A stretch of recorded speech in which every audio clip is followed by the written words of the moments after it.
இந்த சிஏ வந்துட்டு ஒரு பொசசிவ் கோர்ஸ்ன்னு சொல்லுவோம். லைக் சிஏ தவிர வேறு ஏதாச்சும் பண்ணனா ஃபெயில் பண்ணி விட்ருவேன். தாத்தா சிஏ, அப்பா அம்மா 2 பேருமே சிஏ தான். அந்த அட்டெம்ப்ட்ல கற்றுக்கிட்டது தான் எப்படி நான் இப்போ ஃபோக்கஸுக்கு எல்லாருக்கும் ஹெல்ப் பண்ணிருக்கேனோ அது. ஃபெயிலியர்ஸ் அண்ட் சக்ஸஸ் ரெண்டுமே தெரிஞ்சவங்களால தான் கிரியேட் பண்ண முடியும் அப்படின்னு நான் பிலீவ் பண்ணுறேன். ப்ராப்ளம் சால்வ் பண்ணால் இம்பேக்ட் இருக்கும், வேல்யூ கிரியேட் ஆகும், அதுலேருந்து இம்பேக்ட் வரும், அதுலேருந்து அபண்டன்ஸ் வரும். இதை ஸ்கேலில் பண்ணால் நமக்கும் காசு வரும். இதுக்கு பேர் தான் ஸ்டார்ட். ஓகே, இந்த பையன் அவன் இப்போ பண்ணதெல்லாம் பண்ணலன்னா ஃபோக்கஸ் வந்திருக்குமான்னு எனக்கு இன்னும் ஓகே தெரியாது.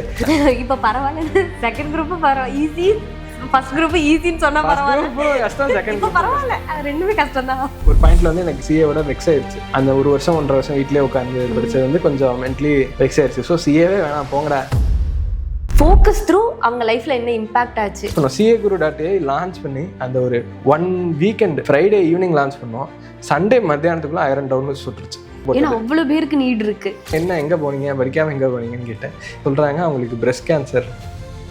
This is the right place and also right time. இப்போ தான் ஏஐ வந்துட்டு சிஏக்காக ட்ரெயின் ஆகிட்டு இருக்கிற மாடல். இதுதான் நம்மளை ஆல் ஓவர் இந்தியாவும் கூட்டிகிட்டு போகும்.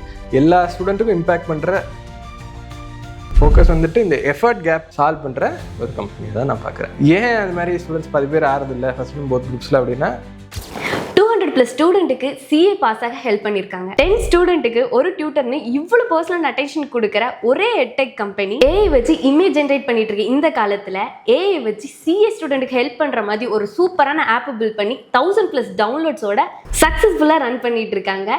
So I am super excited to introducing CA Venkatramanan. Hi. Hi மோகனா, thank you so much for the intro.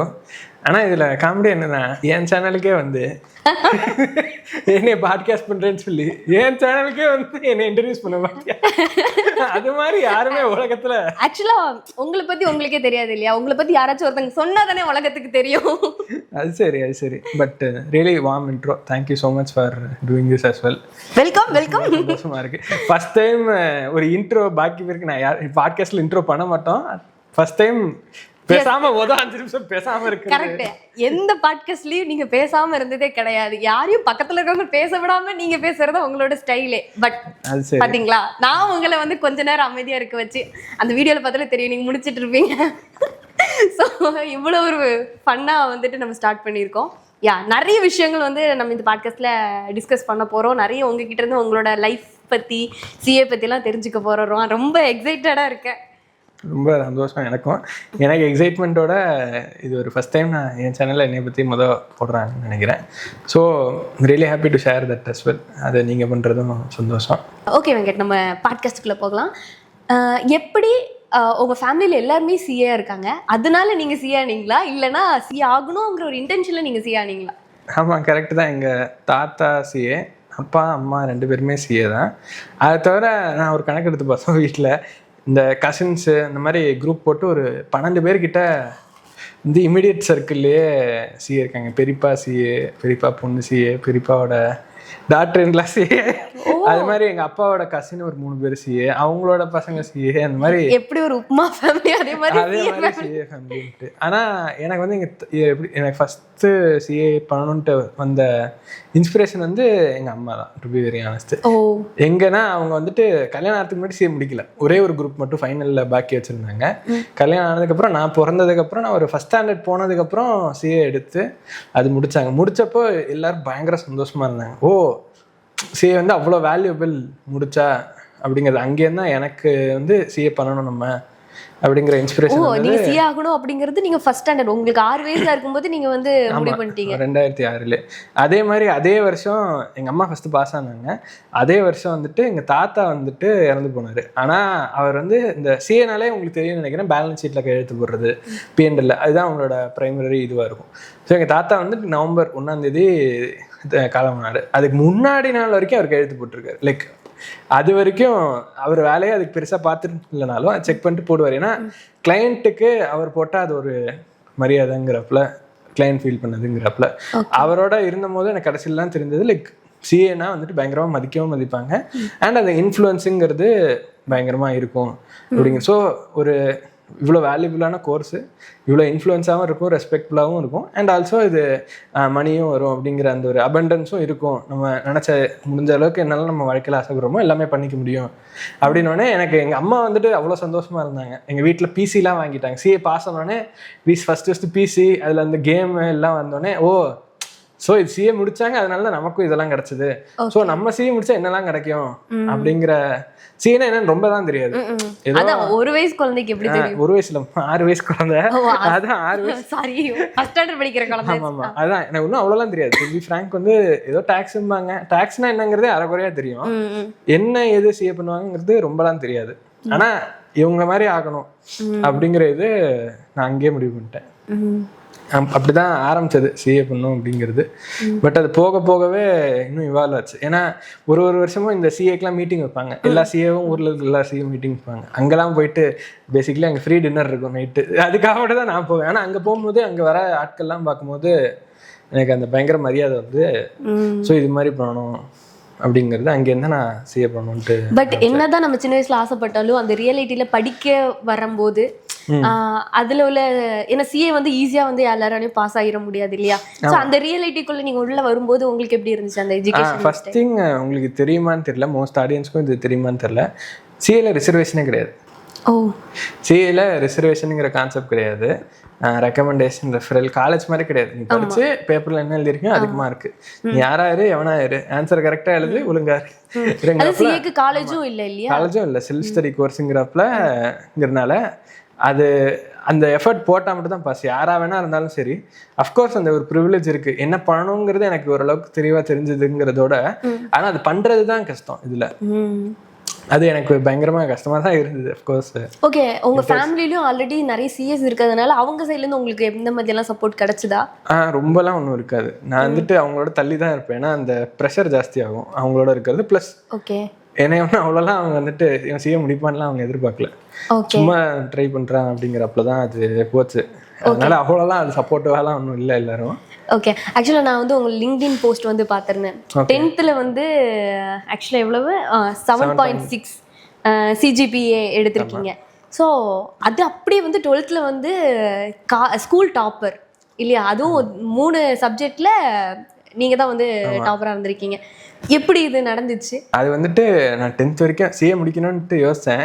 ஆனால் நான் பார்த்தது எல்லாமே வந்துட்டு முடிச்சதுக்கப்புறம் இருக்கிற அந்த இதுதான் சந்தோஷம். அந்த ரிசல்ட்டோட கான்சிக்வன்ஸ் மட்டும் தான் நான் பார்த்துருந்தது. சின்ன வயசுல எனக்கு அதுதானே தெரியும். ஆனால் அது பின்னாடி இருக்கிற கஷ்டங்கிறது, லைக் சிஏ முடிச்சா இது, ஸோ இது வெறும் ஒரு பட்டன் அழுத்தினா முடிஞ்சு போச்சுங்கிறப்பல, லைக் என்னோட மைண்ட்ல அவ்வளோ எஃபர்ட் போடணுங்கிறது இல்லை.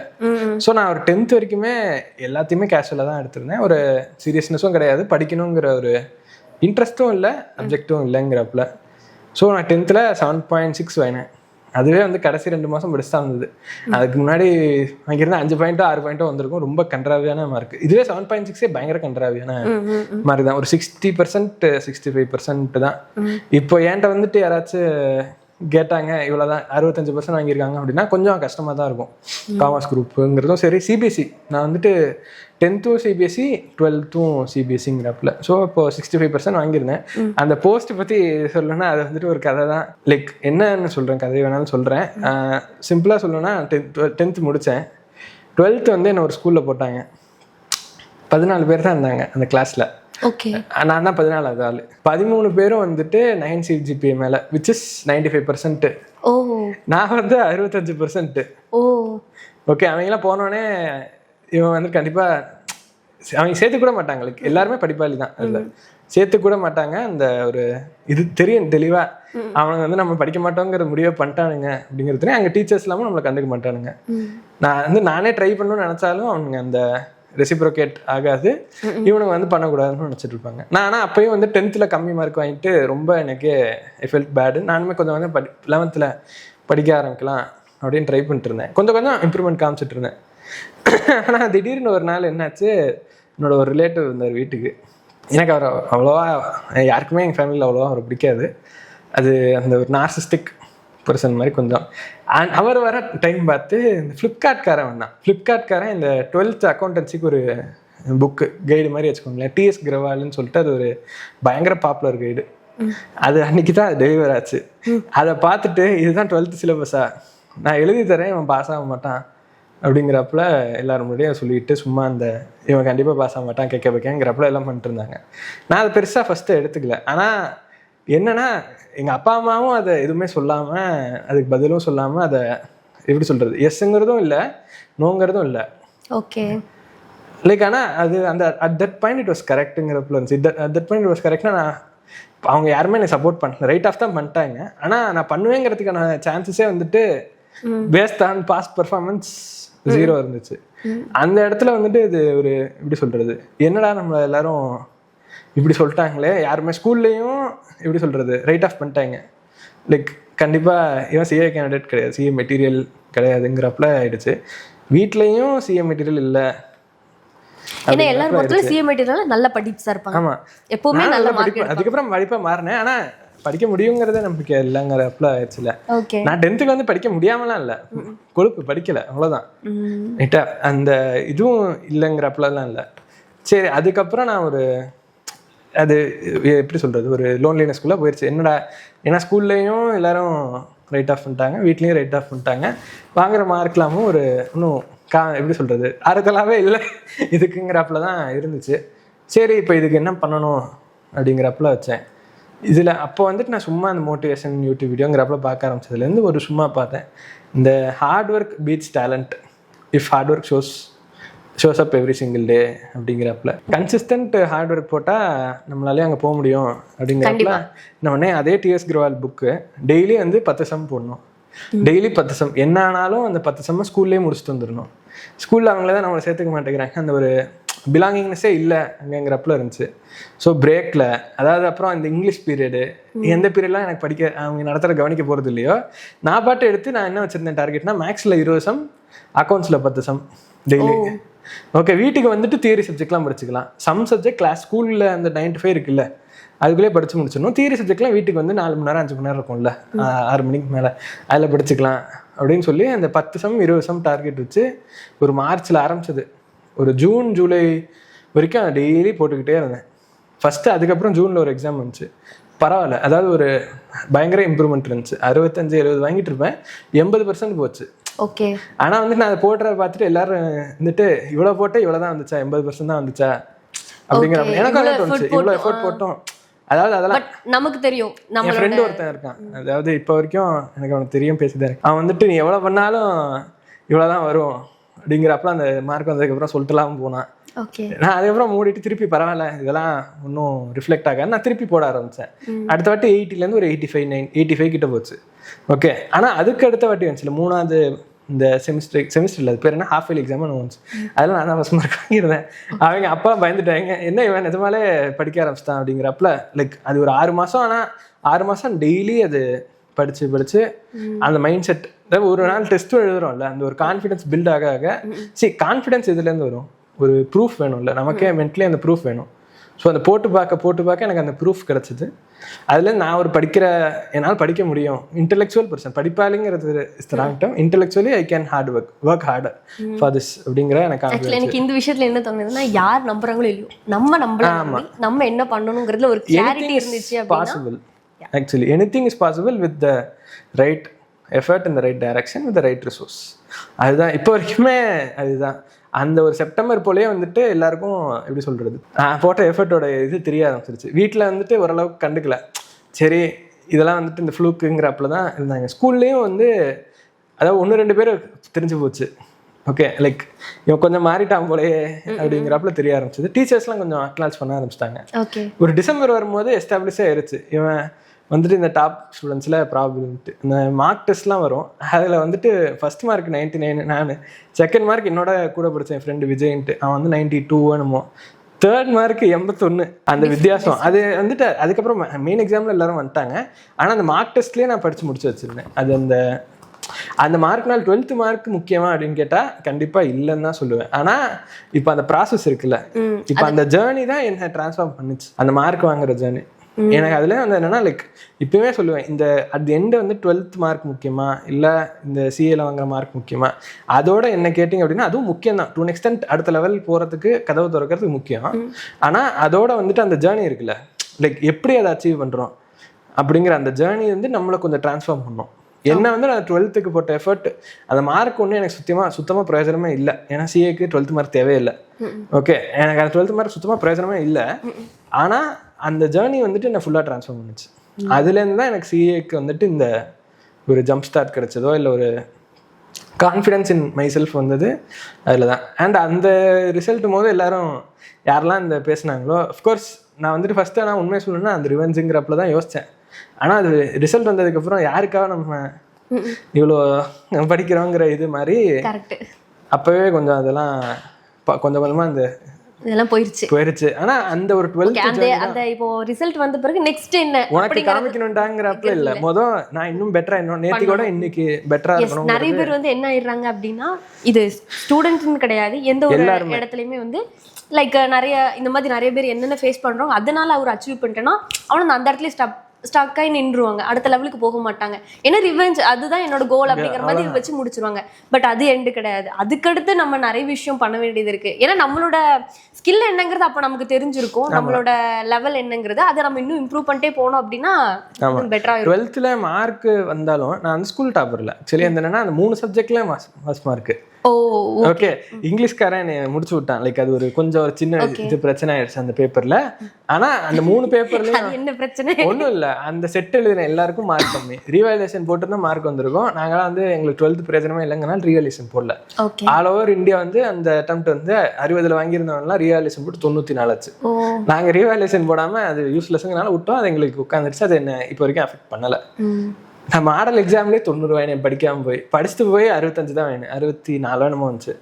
நான் நினச்சேன் 94க்கு பதிலாக 64 வந்துருச்சு அப்படின்னு சொல்லி விட்டேன். பட் அதனால ஸ்கூல் ஃபர்ஸ்ட் அந்த இது போயிருச்சு. பட் கோர் சப்ஜெக்டில் ஃபர்ஸ்ட் மார்க் 3த்துலேயுமே அது வந்துச்சுன்னு நான் நினைக்கிறேன். அதனால நான் சொல்கிறேன்ல, அந்த மெடலோ இல்லை அது ஒரு அந்த அச்சீவ்மெண்ட்டும் ஒன்றுமே பிரயோஜனம் இல்லை.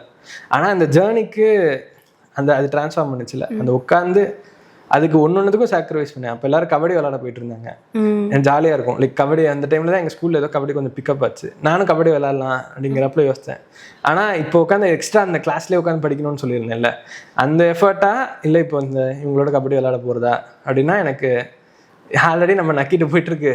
லைக் இதுதான் நம்ம வந்துட்டு நம்ம இருக்கிற நமக்கு இதை தான் ப்ரையாரிட்டைஸ் பண்ணணும் அப்படின்ட்டு அந்த ப்ரையாரிட்டைஸ் பண்ணது எனக்கு ட்ரான்ஸ்ஃபர் பண்ணுச்சு.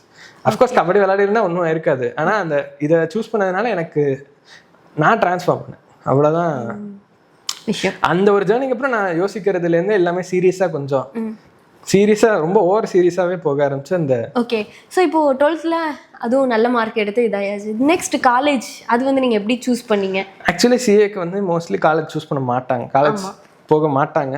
நானும் அப்படி தான் இருந்தேன். ஆனால் எங்கள் வீட்டில் கொஞ்சம் சோஷியல் ஸ்கில்ஸ் வரணும், ப்ளஸ் அது ஒரு இன்சூரன்ஸ் மாதிரி வச்சுக்கோங்க. லைக் சிஏ ஒர்க் அவுட் ஆகலன்னா பை எல்லாருமே சிஏ பண்ணணும் அப்படின்னாலுமே ஃபர்ஸ்ட் வந்து காலேஜில் போய் ஏதோ ஒரு டிகிரி முடிச்சுட்டு அடுத்தது வந்து சிஏ சைடில் இருந்து எக்ஸாம் கிளியர் பண்ணுவாங்க, இல்லைன்னா சிஏக்கு. ஆமாம், அதனால போட்டாங்க.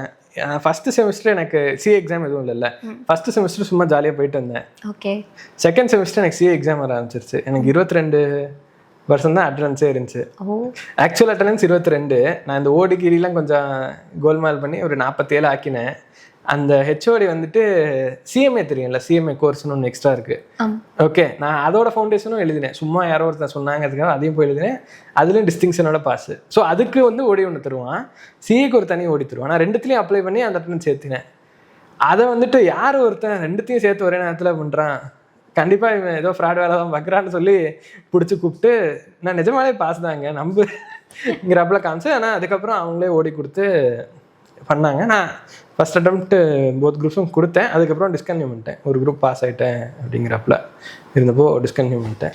ஸோ நீங்கள் காலேஜ் டிஸ்கன்டினியூ பண்ணிட்டு தான் திரும்ப சிஏக்குள்ளே வந்தீங்க. ஏன் காலேஜ் படிச்சுட்டு சிஏ வந்து பண்ண முடியாதா? ரெண்டுமே வந்து ஆக்சுவலி பண்ணலாம். To be very honest, looking back at how things went, நான் பண்ண வேலையவே வச்சு பார்த்தாலே நானே வந்துட்டு காலேஜ் இன்னும் அட்டண்டன்ஸ் இருந்திருந்தாலுமே பண்ணியிருக்கலாம். லைக் இன்னும் காலேஜ் போயிட்டேவும் படிச்சிருக்கலாம். ஆக்சுவலாக இன்னும் 2 பேர் இல்லை, ஒருத்தங்கலாம் பண்ணாங்க. என் செட்டில் இருந்த ஒருத்தவங்க ஒரு குரூப்பாக எழுதி பாஸ் ஆனாங்க. இன்னும் 2 பேர் இப்போலாம் நான் பார்க்குற எக்ஸாம்பிள்ஸ் வந்து காலேஜோட போயும் படித்து பாஸ் ஆனாங்க. ஓகே, எனக்கு டவுட்டு, அப்படி பாஸ் ஆனவங்களுக்கு அந்த காலேஜ் டிகிரியோடது வந்துட்டு வேல்யூவாக இருக்குமா? அது வந்து இல்லை, எக்ஸ்பீரியன்ஸ் தான். At the end of the day degree is not இதுல. ஏன்னா சிஏக்கு டிகிரி தேவை கிடையாது. அந்த பிகாம் வந்துட்டு 10 பைசாக்கு பிரயோஜனம் இல்லை, டு பி வெரி ஹானஸ்ட். இல்ல சிஏ முடிக்கிறப்போ நிறைய ஸ்டூடெண்ட் சிஏ இந்த பிகாம் சிஏ படிச்சிட்டு இருக்காங்க. இல்ல சிஏவோட பிகாம் சிஏ அப்படின்னு ஒரு சப்ஜெக்ட் அது வேற. பிகாம் கம்ப்யூட்டர் அப்ளிகேஷன் நீங்க சொல்றது.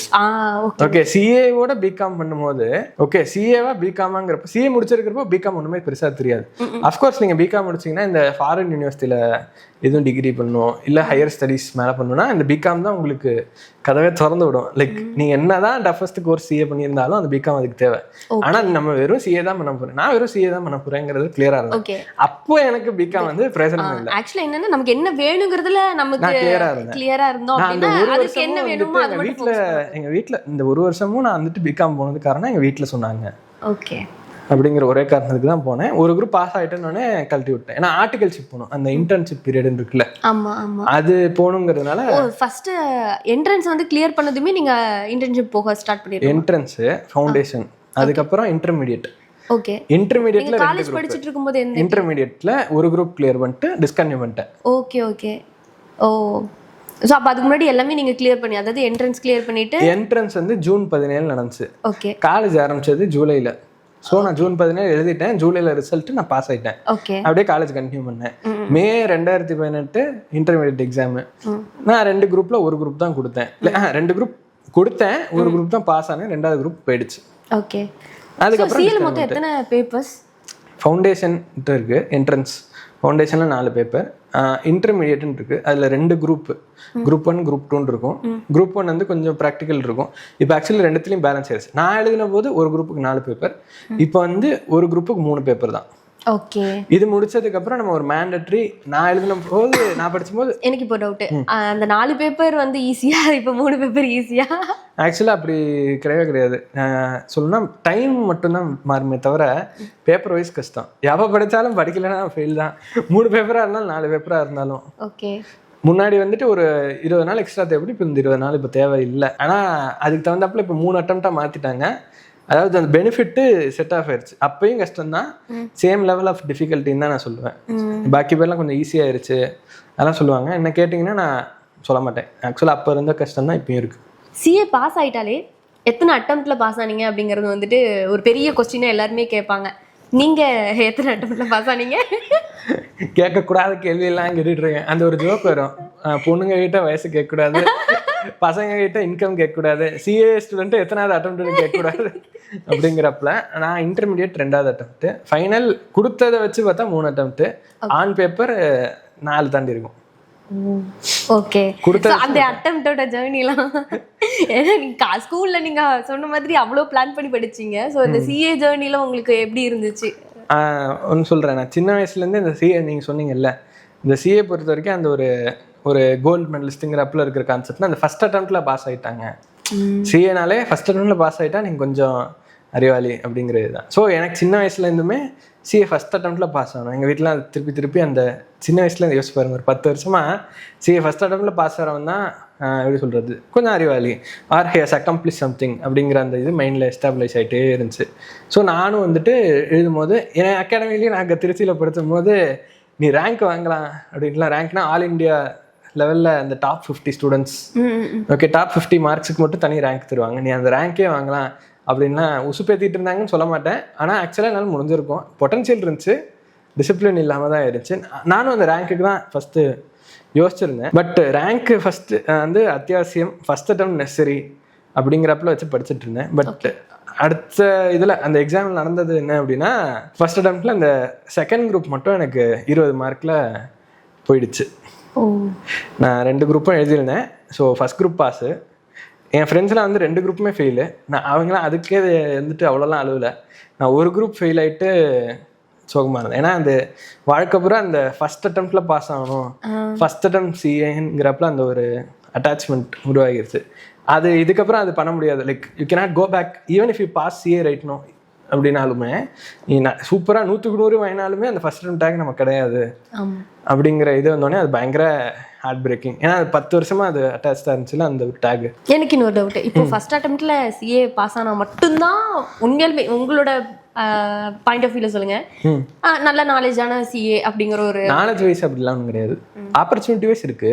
ஓகே, ஃபர்ஸ்ட் அட்டம்ப்ட்ல பாஸ் ஆகிறவங்களுக்கு பெட்டர் ஆப்பர்ச்சுனிட்டிஸ் இருக்கு. அது அன்டினையபிள். ரேங்க் வாங்குறவங்களுக்கு டிஃப்ரெண்ட் ஆப்பர்ச்சுனிட்டிஸ், ஃபர்ஸ்ட் அட்டம்ப்ட்ல பாஸ் ஆனவங்களுக்கு டிஃப்ரெண்ட் ஆப்பர்ச்சுனிட்டிஸ். அதோட போக போக அட்டம்ப்ட் ஏற ஏற எக்ஸ்பீரியன்ஸ் நாலேஜ் வச்சு பண்ணி மாறும். ஓகே, அதெல்லாம் மேட்டர் தான், அது மேட்டர் இல்லைன்னு சொல்ல மாட்டேன். நாலேஜ் வேற, ஆப்பர்ச்சுனிட்டிஸ் வேற. ஓகே, கம்பெனிஸ் ஃபில்டர் பண்றது ஆப்பர்ச்சுனிட்டிஸ். ஓகே, அந்த ஜாப் பார்க்கறது நாலேஜ் தான் வரும். பட் ஆனால் ஆப்பர்ச்சுனிட்டி கிடைச்சா தானே அந்த நாலேஜை காட்ட முடியும். ஆமா, கரெக்ட். ஸோ அந்த ஆப்பர்ச்சுனிட்டி கேபிடலைஸ் பண்ணி தான் ஆகணும். அட்டம்ஸ் டு நாட் மேட்டர்லாம் சொல்றது ஓகே தான். இட் ஆக்சுவலி இந்த long run does not matter. But இந்த short run to get opportunities to show your skill, talent and your potential, it does matter at the end of the day. And அங்கே தான் எனக்கு இந்த 2வது group போயிருச்சுன்னு பயங்கர disappoint, பயங்கர like heart broken. ஏன்னா பயங்கர அட்டாச்சாக இருந்தேன். இல்லை வாழ்க்கையே ஒரு முடிவுங்கிற, அதான் பேசிக்காக 18 வயசு எனக்கு. அப்போ என்னெல்லாம் யோசிச்சிருப்பேன்னு யோசிங்க. லைக் அது ஒரு எக்ஸ்ட்ரீமாக தான் இருந்துச்சு இந்த 2வது குரூப் பாஸ் ஆகலன்ட்டு. ஒரு 2 வாரம் அது பாஸ் ஆகலன்னா அடுத்த அட்டெம்ப்ட் வந்து 2வது குரூப் மட்டும் எழுதினா போதும். ஓகே, அந்த 4 பேப்பர் மட்டும் நான் திரும்பி எழுதுறப்பல இருந்துச்சு. அந்த 2வது குரூப் மட்டும் எழுதினேன். அதுக்கு வந்து ஃபெயில் ஆனோன்னு ஒரு 2 வாரம் உட்காந்து ஃபஸ்ட்டு வேலை காலேஜை கழட்டி விடு, அந்த பெயரால் தான் அப்படின்னு யோசிச்சேன். ஆனால் ஆக்சுவலி ஹைண்ட் செட் நான் காலேஜ் போயிட்டே படிச்சிருந்தனாலே பாஸ் ஆகிருக்கலாம். நான் காலேஜில் வந்து நான் வந்துட்டு அந்த டைம் வந்து சரி நம்ம எதுக்கு 2 இடத்துல வச்சு. ஆமாம், இல்லை நான் ஏன் டிஸ்கண்டினியூ பண்ணேன்னா, இந்த இன்டர்மீடியட் முடித்தோடனே மேண்டட்ரியாக ஒரு வேலைக்கு போகணும், இன்டர்ன்ஷிப் மாதிரி சொல்லுவாங்க. ஓகே, ஆர்டிகல்ஷிப் அப்படின்னு சொல்லுவாங்க. நான் பண்ணும் போது அது 3 வருஷம் இருந்துச்சு. ஓகே, இப்போ 2 வருஷம் தான். அதுக்கு வந்து சேரணும் அப்படின்னா காலேஜ் போகக்கூடாது. ஆமாம், ஃபுல் டைம் இதுக்கு தான் ஃபோக்கஸ் பண்ணணும். ஸோ நான் அதுக்காக காலேஜை டிஸ்கண்டினியூ பண்ணிட்டு ஆர்டிகல்ஷிப் சேர்ந்துட்டேன். ஓகே, அதனால தான் குரூப் 1 பாஸ் ஆகிட்டு நீங்கள் வந்து ஆர்டிகல்ஷிப் சேர்ந்துட்டேன். ஸோ குரூப் 2 அதுக்கடுத்து கூட நம்ம எழுதிக்கலாம். ஆமாம், குரூப் 2 வந்துட்டு எப்போ பாஸ் ஆனீங்க? அடுத்த அட்டம்ப்ட்லேயே பாஸ் ஆகிட்டேன். ஓகே, ஆமாம். ஒரு அட்டம்ப்ட்டுக்கும் அடுத்த அட்டம்ப்ட்டுக்கும் எவ்வளோ டிஃப்ரென்ஸ் இருக்கும்? மேலே வந்துட்டு first attempt, second attempt November. Okay okay, நவம்பர்லேயே பாஸ் ஆகிட்டேன். கிட்டத்தட்ட ஒரு ஜூலை எண்டில் ரிசல்ட் வந்தது. ஆகஸ்ட் அந்த ஃபர்ஸ்ட் 2 வீக்ஸ்லேயே ஏன் ஃபெயில் ஆனேன், போன தடவை காலேஜ் டிஸ்கண்டினியூ பண்ணேன், ஏன் ஃபெயில் ஆனேன், அடுத்து என்னெல்லாம் பண்ணணும் எல்லாத்தையும் ஒரு ஃபுல் டீப் அனலைஸ் பண்ணேன். எப்படி பண்ணால் பாஸ் ஆக முடியும், அதோட இன்னும் சொல்லணும்னா எப்படி பண்ணால் கண்டிப்பாக ஃபெயிலே ஆக முடியாது. ஓகே, இதெல்லாம் பண்ணனா இது ஃபெயிலே ஆக முடியவே முடியாது. இதெல்லாம் பண்ணி இங்கெல்லாம் லாக் இல்லடா, நான் எல்லாத்தையும் அடைச்சிட்டேன், அவ்வளோதான், வேற வழியே கிடையாது. அந்த மாதிரி எப்படி பண்ணணுங்கிறதையும் தெரிஞ்சுக்கிட்டேன், பண்ணவும் ஆரம்பித்தேன். ஒரு சப்ஜெக்டையும் 4-5 தடவை படித்தேன். லைக் போன தடவை வந்துட்டு 178 வாங்கியிருந்தேன் ஃபெயில் ஆன போது. பாஸ் ஆனமோ 264. ஒரு சப்ஜெக்ட்லேயும் சில நல்ல மார்க் தான். நான் அந்த அட்டம்ப்ட்டுக்கு என்ன பண்ணேனோ அதுதான் இப்போ ஃபோக்கஸுக்கும் அது ஒரு foundation of how should actually students study to not fail literally அதுவும் இருந்துச்சு. அண்ட் அப்போது ஃபோக்கஸ் வரைக்கும் போக வேண்டாம். அப்போயே என் ஃப்ரெண்ட்ஸ் ஒருத்தனா பிடிச்சி இதெல்லாம் பண்ணாரா, இதெல்லாம் பண்ணி தான் ஃபெயில் ஆனேன், இது பண்ணனா நீ பாஸ் ஆவ அப்படின்னு சொல்லி அப்போலேருந்தே லைக் என் ஃப்ரெண்ட்ஸுக்கும் ஹெல்ப் பண்ண ஏதாவது ஒரு 3 பாயிண்ட் இல்லாட்டி 3 விஷயம் அதை பற்றி எதாவது சொல்ல முடியுமா? என்ன பண்ணக்கூடாதுன்ட்டா, ஃபஸ்ட்டு தியரி பொறுத்த வரைக்கும் புரிஞ்சுக்கணும். ஆனால் எல்லாரும் என்ன நினச்சிப்பாங்க, புரிஞ்சுக்கிட்டா போதும் அப்படின்னு நினச்சிப்பாங்க. ஆனால் அவங்க என்ன எதிர்பார்க்குறாங்க அப்படின்னா, புக்கில் என்ன இருக்கோ அதே மாதிரி நம்ம ஆன்சர் பேப்பரில் எழுதியிருக்கணும். அது ஏன் அப்படின்ட்டு கேட்டிங்க அப்படின்னா, நீங்கள் இப்போ ஆடிட்டர்கிட்ட போகிறீங்க, ஆடிட்டர்கிட்ட போயிட்டு ஒரு விஷயம் கேட்பீங்க, ஒரு பிரச்சனை இருக்குன்ட்டு. அந்த பிரச்சனை ஒரே ஒரு லாலேருந்து வராதுல்ல, அது வந்து ஒரு 4-5 விஷயத்துலேருந்து வரும் கரெக்டாக. ஸோ அந்த 4-5 விஷயம் என் மைண்டில் ஞாபகம் இருந்தால் தான் நான் அதை வந்து ஒரே லைனில் ஆன்சர் உங்களுக்கு சொல்ல முடியும். So I have to have the dots in my mind to connect the dots backwards. கரெக்டில். ஸோ அந்த இடத்துல நான் ப்ரொஃபஷனல் சர்வீஸ் ப்ரொவைட் பண்ண போகிறேன், நான் ஒரு எக்ஸ்பர்ட்னு இருக்கணும்னா இதெல்லாம் என் மைண்டில் ஞாபகம் இருந்தால் தான் என்னால் பண்ண முடியும். அது ஒரு மசில் மெமரிக்கு போகணுன்ட்டு. ஸோ இந்த ப்ரொவிஷன் இப்போ தியரியே இருக்குது அப்படின்னா, நான் அது அப்படியே புக்கில் இருக்கிறப்பல எனக்கு ஞாபகம் இருந்து அது என்னால் எழுத முடிஞ்சால் மட்டும்தான் மார்க்கு. ஏன்னா அதுதான் நாளைக்கும் ஹெல்ப் ஆக போகுது. ஓகே, அது ஒன்று.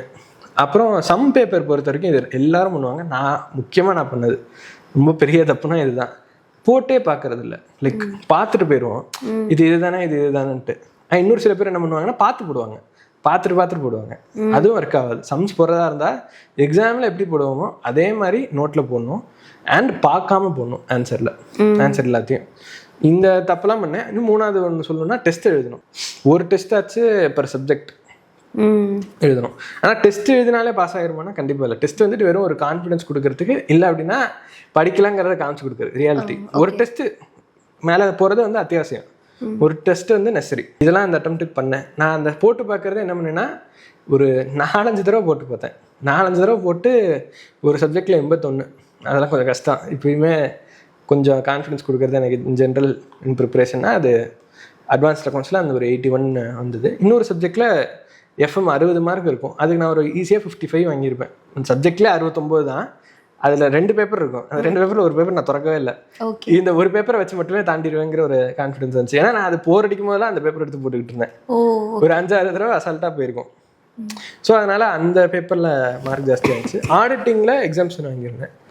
ஸோ அந்த அட்டம்ப்ட்டுக்கு பண்ண எஃபர்ட்டு அந்த இதெல்லாம் இருக்குல்ல, லைக் எப்படி பண்ணணும்னு தெரிஞ்சுக்கிட்டது, அந்த ஃபெயில் ஆனது ஒரு இதுவாகவே போயிடுச்சு, ஒரு எக்ஸ்டென்ட்டுக்கு மேலே நல்லதாகவே போயிடுச்சு. அட் லாங் ரன் அந்த அட்டம்ப்டில் கற்றுக்கிட்டது தான் எப்படி நான் இப்போ ஃபோக்கஸுக்கு எல்லாருக்கும் ஹெல்ப் பண்ணிருக்கேனோ அது இங்கே கற்றுக்கிட்டது தான் இப்போ வரைக்கும் எனக்கு வந்துட்டு இருக்கு. ஏன்னா ஃபோக்கஸோட ஸ்டோரிக்கு போனால் அது நிறைய விஷயம் சொல்லலாம். ஏன்னா சிஏவா வந்துட்டு நம்ம படித்து அது போகிறது வேற. நிறைய சிஏவை கிரியேட் பண்ணணும் அப்படின்னா நம்ம இன்னுமே நம்ம டீப்பாக வந்து சிஏ பற்றி தெரிஞ்சிருக்கணும். அது இல்லாமல் எப்போவுமே வந்து ஒரு சக்ஸஸ்ஃபுல் பர்சன் வந்துட்டு நிறைய சக்ஸஸ்ஃபுல் பர்சனுக்கு ஒரு முன்னுதாரணமாக இருப்பாங்க. பட் அவங்கள கிரியேட் பண்ணணும்னா ஃபெயிலியர்ஸ் அண்ட் சக்ஸஸ் ரெண்டுமே தெரிஞ்சவங்களால தான் கிரியேட் பண்ண முடியும் அப்படின்னு நான் பிலீவ் பண்ணுறேன். கரெக்ட் தான். இல்லை எல்லாமே சக்ஸஸே பார்த்துட்டு இருந்தால் அவனுக்கு ஃபெயிலியர் பற்றி அவ்வளோ தெரிஞ்சிருக்காது. ஸோ ஃபெயில் ஆகிறவனுக்கு எப்படி அவன் மைண்ட் செட் எப்படி இருக்கும், அவனோட சுச்சுவேஷன் எப்படி இருக்கும், என்னென்ன ப்ராப்ளம்ஸ் வந்து எப்படி இது பண்ணணுங்கிறது தெரியாது. ஏன்னா அவன் சக்ஸஸ் மட்டுமே பார்த்துட்டு போயிருந்திருப்பாங்க. ஸோ இது நமக்கு வந்து ஒரு பெரிய லைஃப் லெசன் தான். அது ஒரு ஆக்சுவலி பயங்கர இப்போ ஹெல்ப் பண்ணிருக்கிறது அந்த எக்ஸ்பீரியன்ஸ் மட்டும்தான். இன் ஜென்ரல் இன் லைஃபே ஆமா ஒரு விஷயத்துக்கு அட்டாச் ஆயிட்டு அது நமக்கு இல்லைன்னு தெரிஞ்சு அதுக்கப்புறம் திருப்பி கெட்டிங் பேக்கப் அண்ட் அது வந்துட்டு ரொம்பவே சூப்பரான விஷயம். அந்த ஒரு இது நல்ல எக்ஸ்பீரியன்ஸ் தான். ஆனால் உங்ககிட்ட எனக்கு ரொம்ப நீங்கள் உங்களோட லைஃப் ஜேர்னியில் வந்து ரொம்ப ஒரு இன்ஸ்பைரான விஷயம் செல்ஃப் மோட்டிவேஷன். நீங்களே வந்துட்டு இல்லை அதுவும் யாரும் பிலீவ் பண்ணாதப்போ நீங்களே வந்துட்டு இல்லை என்னால் முடியும் அப்படின்னு நீங்கள் நினச்சிட்டு அதுக்கடுத்தது நீங்களே பரவாயில்ல அப்படின்னு சொல்லி நெக்ஸ்ட் ஸ்டெப் எடுத்து வச்சது, இந்த மாதிரி விஷயம்லாம் இருக்கு இல்லையா, அது வந்து ரொம்பவே இன்ஸ்பிரேஷனான விஷயம். அப்படிதான் தேங்க்ஸ். இப்போயுமே நான் வந்து 12th இந்த எக்ஸ்பீரியன்ஸ் இருக்குல்ல, ஏதாச்சும் இப்போயுமே ஃபோக்கஸில் பிரச்சனை வந்தாலும் ஈவன் இன் பர்சனல் லைஃப் இப்போ இந்த ஆப் பண்ணும்போது வந்த பிரச்சனை ஏதாவது அப்போ வந்து அந்த ஒரு பிலீஃப் கொடுத்துச்சுல, anything is possible with effort and curiosity, anything is பாசிபிள்ன்ட்டு அப்போ வந்து பிலீஃப் வச்சு தான் இப்போ வரைக்கும் சம்மந்தமே இல்லை நம்ம ஆப் பண்ணணும்னு எனக்கு இப்போ எல்லாம் உட்காந்து நான் படிச்சுக்கிட்டு இருக்கேன் என்னெல்லாம் அது பண்ணுறதுக்கு இருக்குன்னு. அதுக்கு வந்து அதுக்கு பின்னாடி இருக்கிற பிலீஃப்னா அங்கே அந்த சக்சஸ் அந்த life turning point. Yes actually எனக்கும் அந்த மாதிரி லைஃப்ல அதே பண்ணிட்டோம் இதை பண்ண மாட்டோம். ஆமா நானும் உங்களுக்கு தெரியும் நினைக்கிறேன், நான் பர்சனலாக தெரியும். லைக் ஸ்கூல் காலேஜ் அதெல்லாமே வந்துட்டு அப்படியே ரொம்ப இதில் இருந்துட்டு காலேஜுக்கு கோயம்புத்தூர்க்குலாம் வந்து ஃபர்ஸ்ட் டைம் பண்ணும்போது யாருமே வந்து பிலீவ் பண்ணல என்ன இவங்க பண்ணிட போகிறாங்க அப்படின்னு. என்சிசியில் ஜாயின் பண்ணப்போ நம்ம பெரிய கிளாசிக்கல் டான்ஸரும் கிடையாது, ஹிந்தி இங்கிலீஷில் வந்து அந்தளவுக்கும் கிடையாது, கர்நாடிக் சிங்கர்ஸ் அந்த மாதிரி இல்லை, ஹைட்டு கிடையாது, ஃபேர் கிடையாது. ஸோ என்சிசிக்குள்ளே போகிறது வந்து ரொம்பவே டஃப்பான விஷயம். என்சிசிக்குள்ளே காலேஜில் எனக்கு செலக்ட் ஆகிறதே கஷ்டம். அதை தாண்டி ஆர்டிசின்னு சொல்லிட்டு ஒரு கேம்ப் இருக்கு. அப்படின்னா என்ன எக்ஸ்பிளைன் பண்ணுங்க. ஆர்டிசினா republic day camp. Like India நம்ம டெல்லியில் வந்துட்டு ரிபப்ளிக் டே அன்னைக்கு வந்துட்டு ஈவெண்ட் நடக்கும் இல்லையா. ஸோ 2020 இந்த கொரோனா டைம், அந்த டைம்ல வந்து மோடிஜி அவங்க முன்னாடி வந்து நம்ம பெர்ஃபார்மன்ஸ். அது கொரோனா ஆரம்பிக்கல அப்போ? கொரோனா ஆரம்பிக்கல, அங்கிருந்து வந்ததும் கொரோனா ஸ்ப்ரெட் ஆக ஆரம்பிச்சிருச்சு. ஸோ அந்த டைம் அதான் பெரிய விஷயம் இல்லை.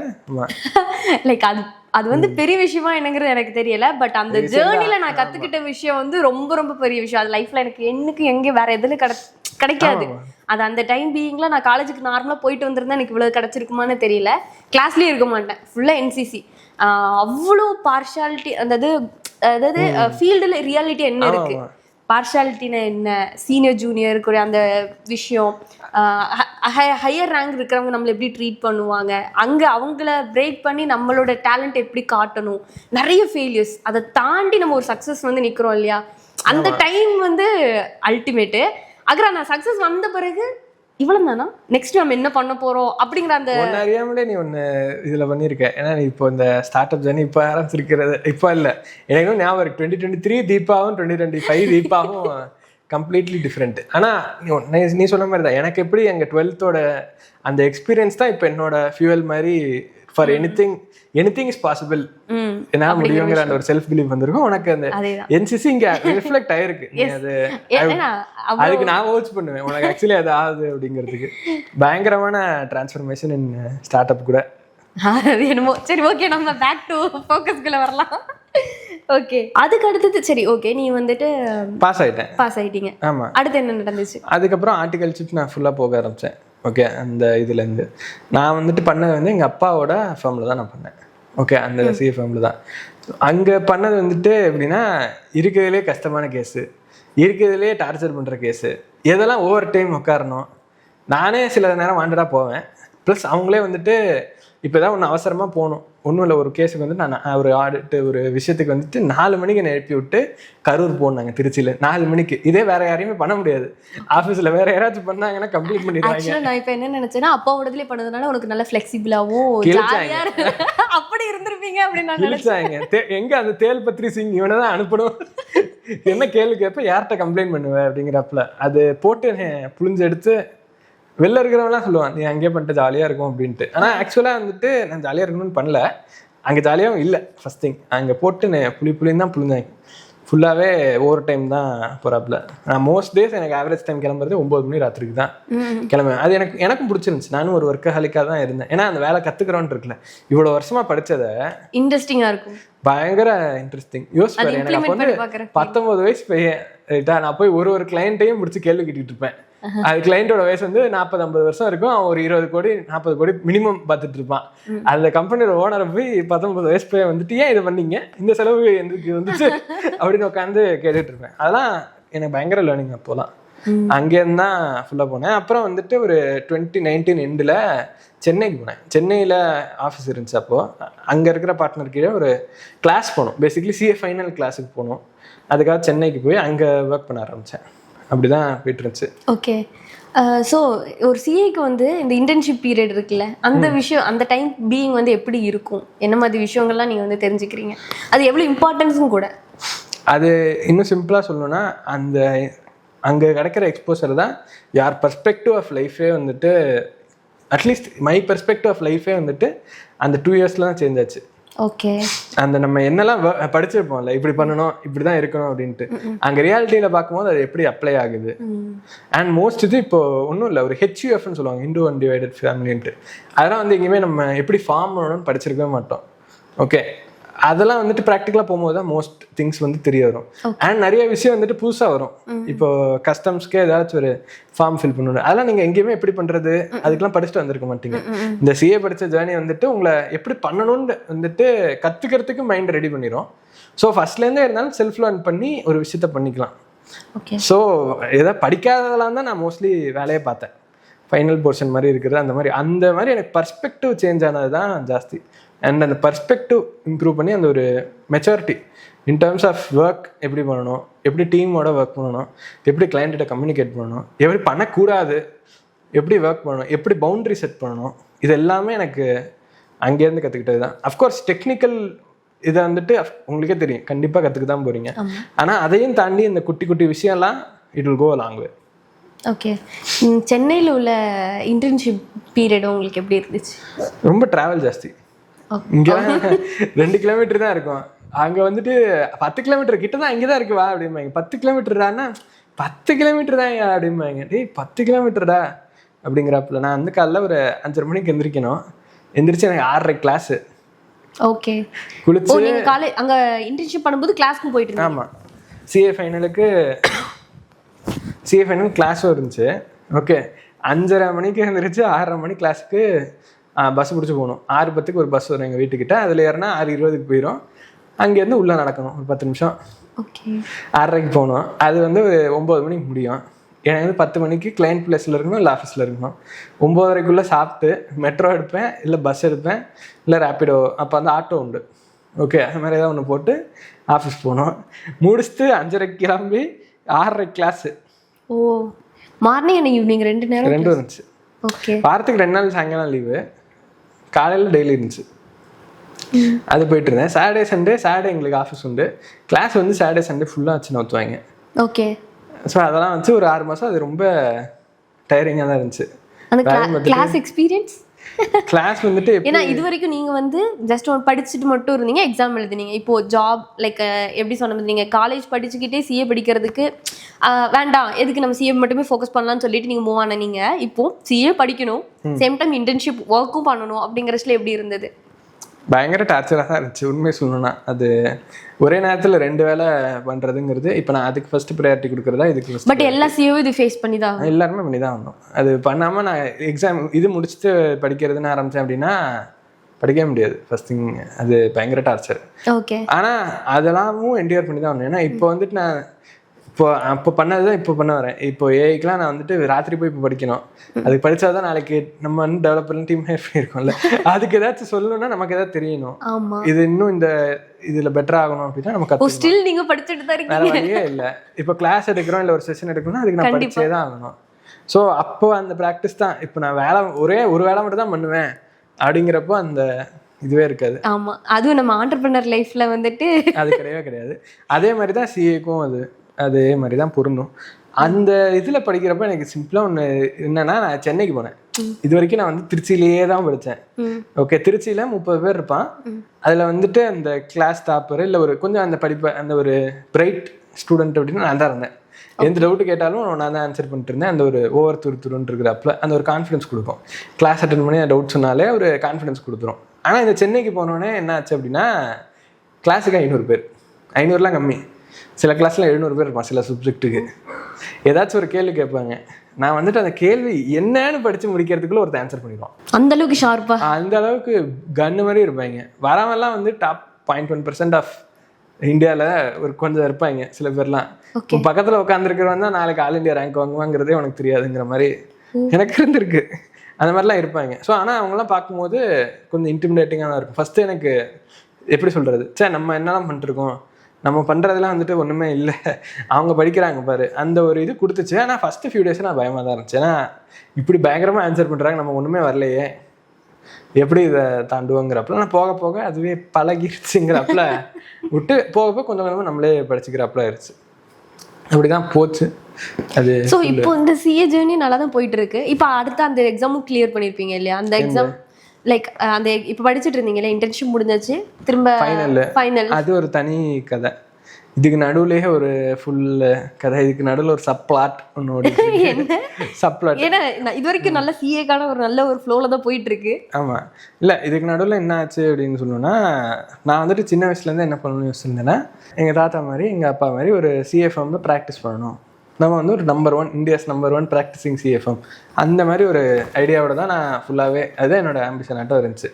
ஓகே, ஆனால் சென்னை போய் நான் டிஃப்ரெண்ட் பீப்புள் மீட் பண்ணுறப்போ, அவங்க எங்கெல்லாம் ஒர்க் பண்ணுறாங்க அதெல்லாம் பார்க்குறப்போ எனக்கு நான் நினச்சிட்டு இருக்கிறதுலாம் நிஜமாக அது ஏதோ நானே என்னை ஏமாற்றிக்கிறப்பல இருக்குது. நான் நினைக்கிற இதுவும் வராது. அந்த மாதிரி அது ஒரு அதாவது எனக்கு என்ன வேணுங்கிறது உடஞ்சிருச்சு. இது பண்ண முடியுங்கிற நம்பிக்கையே அந்த ஒரு கல் போட்டு கண்ணாடி உடச்சிட்டாங்கிறப்பல நான் ஆல்ரெடி அந்த என்ன பண்ண போகிறோம், வாழ்க்கையில் என்ன பண்ண போகிறோங்கிற அந்த கொஸ்டின் மார்க்கு என்டர் பண்ணிட்டேன், என்ன பண்ணணும் அப்படின்ட்டு. ஸோ அதே டைமில் என்னாச்சு, இந்த சென்னையில் ஒரு கிளைண்ட்டு. ஓகே, இது வந்துட்டு ஒரு லாஜிஸ்டிக்ஸ் கம்பெனி மாதிரி. நாங்கள் வந்து இன்டர்னல் ஆடிட்டர், கம்பெனிக்கு நாங்கள் ரிப்போர்ட் பண்ணோம். ஓகே, அதாவது அந்த கம்பெனியோட ஹெட் ஆஃபீஸ் பெங்களூர், சென்னையில் பிரான்ச் ஆஃபீஸ். நான் வந்து பிரான்ச் ஆஃபீஸை இன்டர்னல் ஆடிட் பண்ணிட்டு இருந்தோம். ஓகே, அதில் வந்துட்டு நான் தான் சும்மா இல்லாமல் கொஞ்சம் துருத்துருன்ட்டு தேவையில்லாத வேலையெல்லாம் பார்ப்பேனே, உட்காந்து ஃபுல்லாக டேலியை நோண்டி கொஞ்சம் கண்டுபிடிச்சிட்டேன். அவங்க கொஞ்சம் கேஷ் வந்துட்டு தெஃப்ட் ஆகிட்டு இருந்திருக்கு. இவங்களே தான் அது பண்ணிட்டு இருக்காங்க, எப்படி போகுதுங்கிற வரைக்கும் ட்ராக் ஃபுல்லாக எடுத்துகிட்டு போய் மேனேஜர்கிட்ட சொன்னேன். அவன் ஆஃப் பண்ணார். அந்த கம்பெனியோட மேனேஜர், எங்கள் ஃபேமிலியில் கம்பெனியோட மேனேஜர்கிட்ட சொன்னேன், ஆஃப் பண்ணாங்க. சரி, எடுத்துகிட்டு தைரியமாக டேரக்டர்கிட்ட போய் சொன்னேன். அங்கே போனோன்னே தான் தெரியுது இந்த டேரக்டரும் was also part of that ஃப்ராடுங்கிறது. அதுக்கப்புறம் என்ன பண்ணேன், நான் அப்பயும் சும்மா இல்லாமல் நான் அந்த டைமில் நான் பண்ண தப்புனா என் சீனியர்கிட்ட கொஞ்சம் ரிப்போர்ட் பண்ணியிருக்கணும். நானே என் ஓனில் ஆக்ட் பண்ணுறேங்கிற இது பண்ணி நான் என்ன பண்ணிட்டேன், நேராக ஹெட் ஆஃபீஸ்க்கு கொரியர் போட்டேன். அவங்க உடனே எங்களை ஃபயர் பண்ணிட்டாங்க. எனக்கு கேள்விக்குரிய அப்போ என்ன இருந்துச்சுன்னா, எனக்கு இம்பேக்ட் கிரியேட் பண்ணணுன்னு இருந்துச்சு. ஆனால் இந்த மாதிரி ஃப்ராடு நடக்குதோ இல்லை ஒரு இது நடக்குது, அது அந்த இதெல்லாம் நம்மளால் இம்பேக்டே பண்ண முடியாது. லைக் நான் நினைக்கிற இம்பேக்ட் இது கிரியேட் பண்ணுமா அப்படின்னு கேட்டால் இல்லை, நான் நினைக்கிற ஸ்கேலில் இதை பண்ண முடியுமான்னு கேட்டால் இல்லை. என்னால் நான் நினைக்கிறது, நான் என்ன நினச்சிக்கிறதும் லைக் டெக்னிக்கல் ஸ்கில்லுக்கும் கிளைண்ட் பிடிக்கிறதுக்கும் நிறைய வித்தியாசம் இருக்குல்ல. ஆமாம், டெக்னிக்கலி ஸ்ட்ராங்காக இருக்கிறது வேற, கிளைண்ட் பிடிக்கிறது வேற.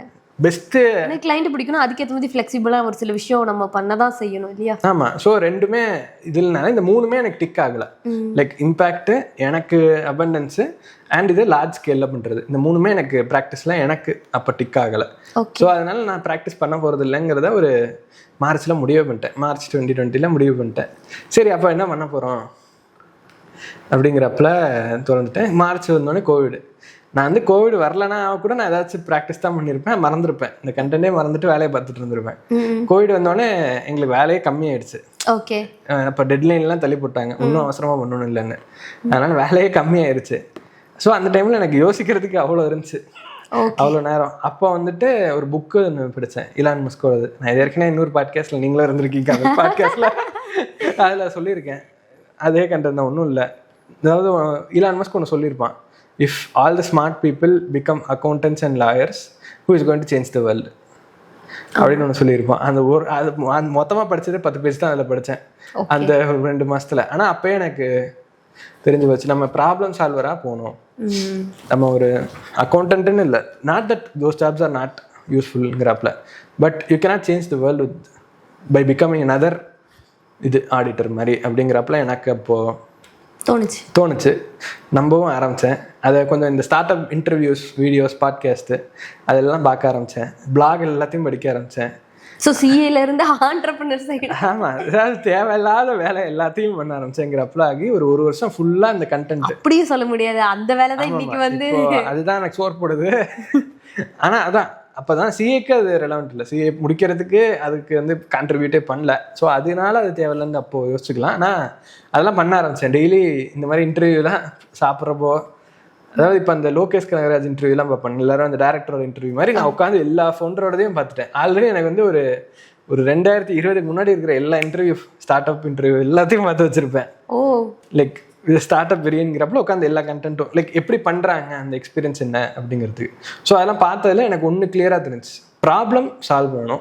ப்ராப்ளம் சால்வ் பண்ணால் இம்பேக்ட் இருக்கும், வேல்யூ கிரியேட் ஆகும், அதுலேருந்து இம்பேக்ட் வரும், அதுலேருந்து அபண்டன்ஸ் வரும்.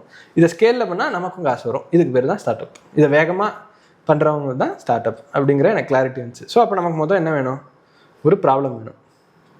சரி ப்ராப்ளம் மட்டும் தேடுவோம், வீடியோ பார்க்கலாம் வாங்க அப்படின்ட்டு விட்டுட்டேன். அந்த டைமில் தான் என் ஃப்ரெண்டு ஒருத்தன் ரைட்டாக, இதுதான் வந்து லிட்ரலி இதுதான் ஃபோக்கஸோட ஆரிஜின் ஸ்டோரி மாதிரி. ஓகே, இந்த பையன் வந்துட்டு இப்போ என்ன பேசி தான் இருக்கான், அந்த பையன் மட்டும் பாஸ் ஆகலைன்னா, அவன் இப்போ பண்ணதெல்லாம் பண்ணலன்னா ஃபோக்கஸ் வந்திருக்குமான்னு எனக்கு இன்னும் தெரியாது. என்னன்னு சொல்கிறேன், நவம்பர் 2020 கோவிட் வருஷம் சிஏ எக்ஸாம் கொடுக்குறாங்க. அப்போ வந்து ஒரு இது மாதிரி கொடுத்துருக்காங்க ஆப்ஷன்.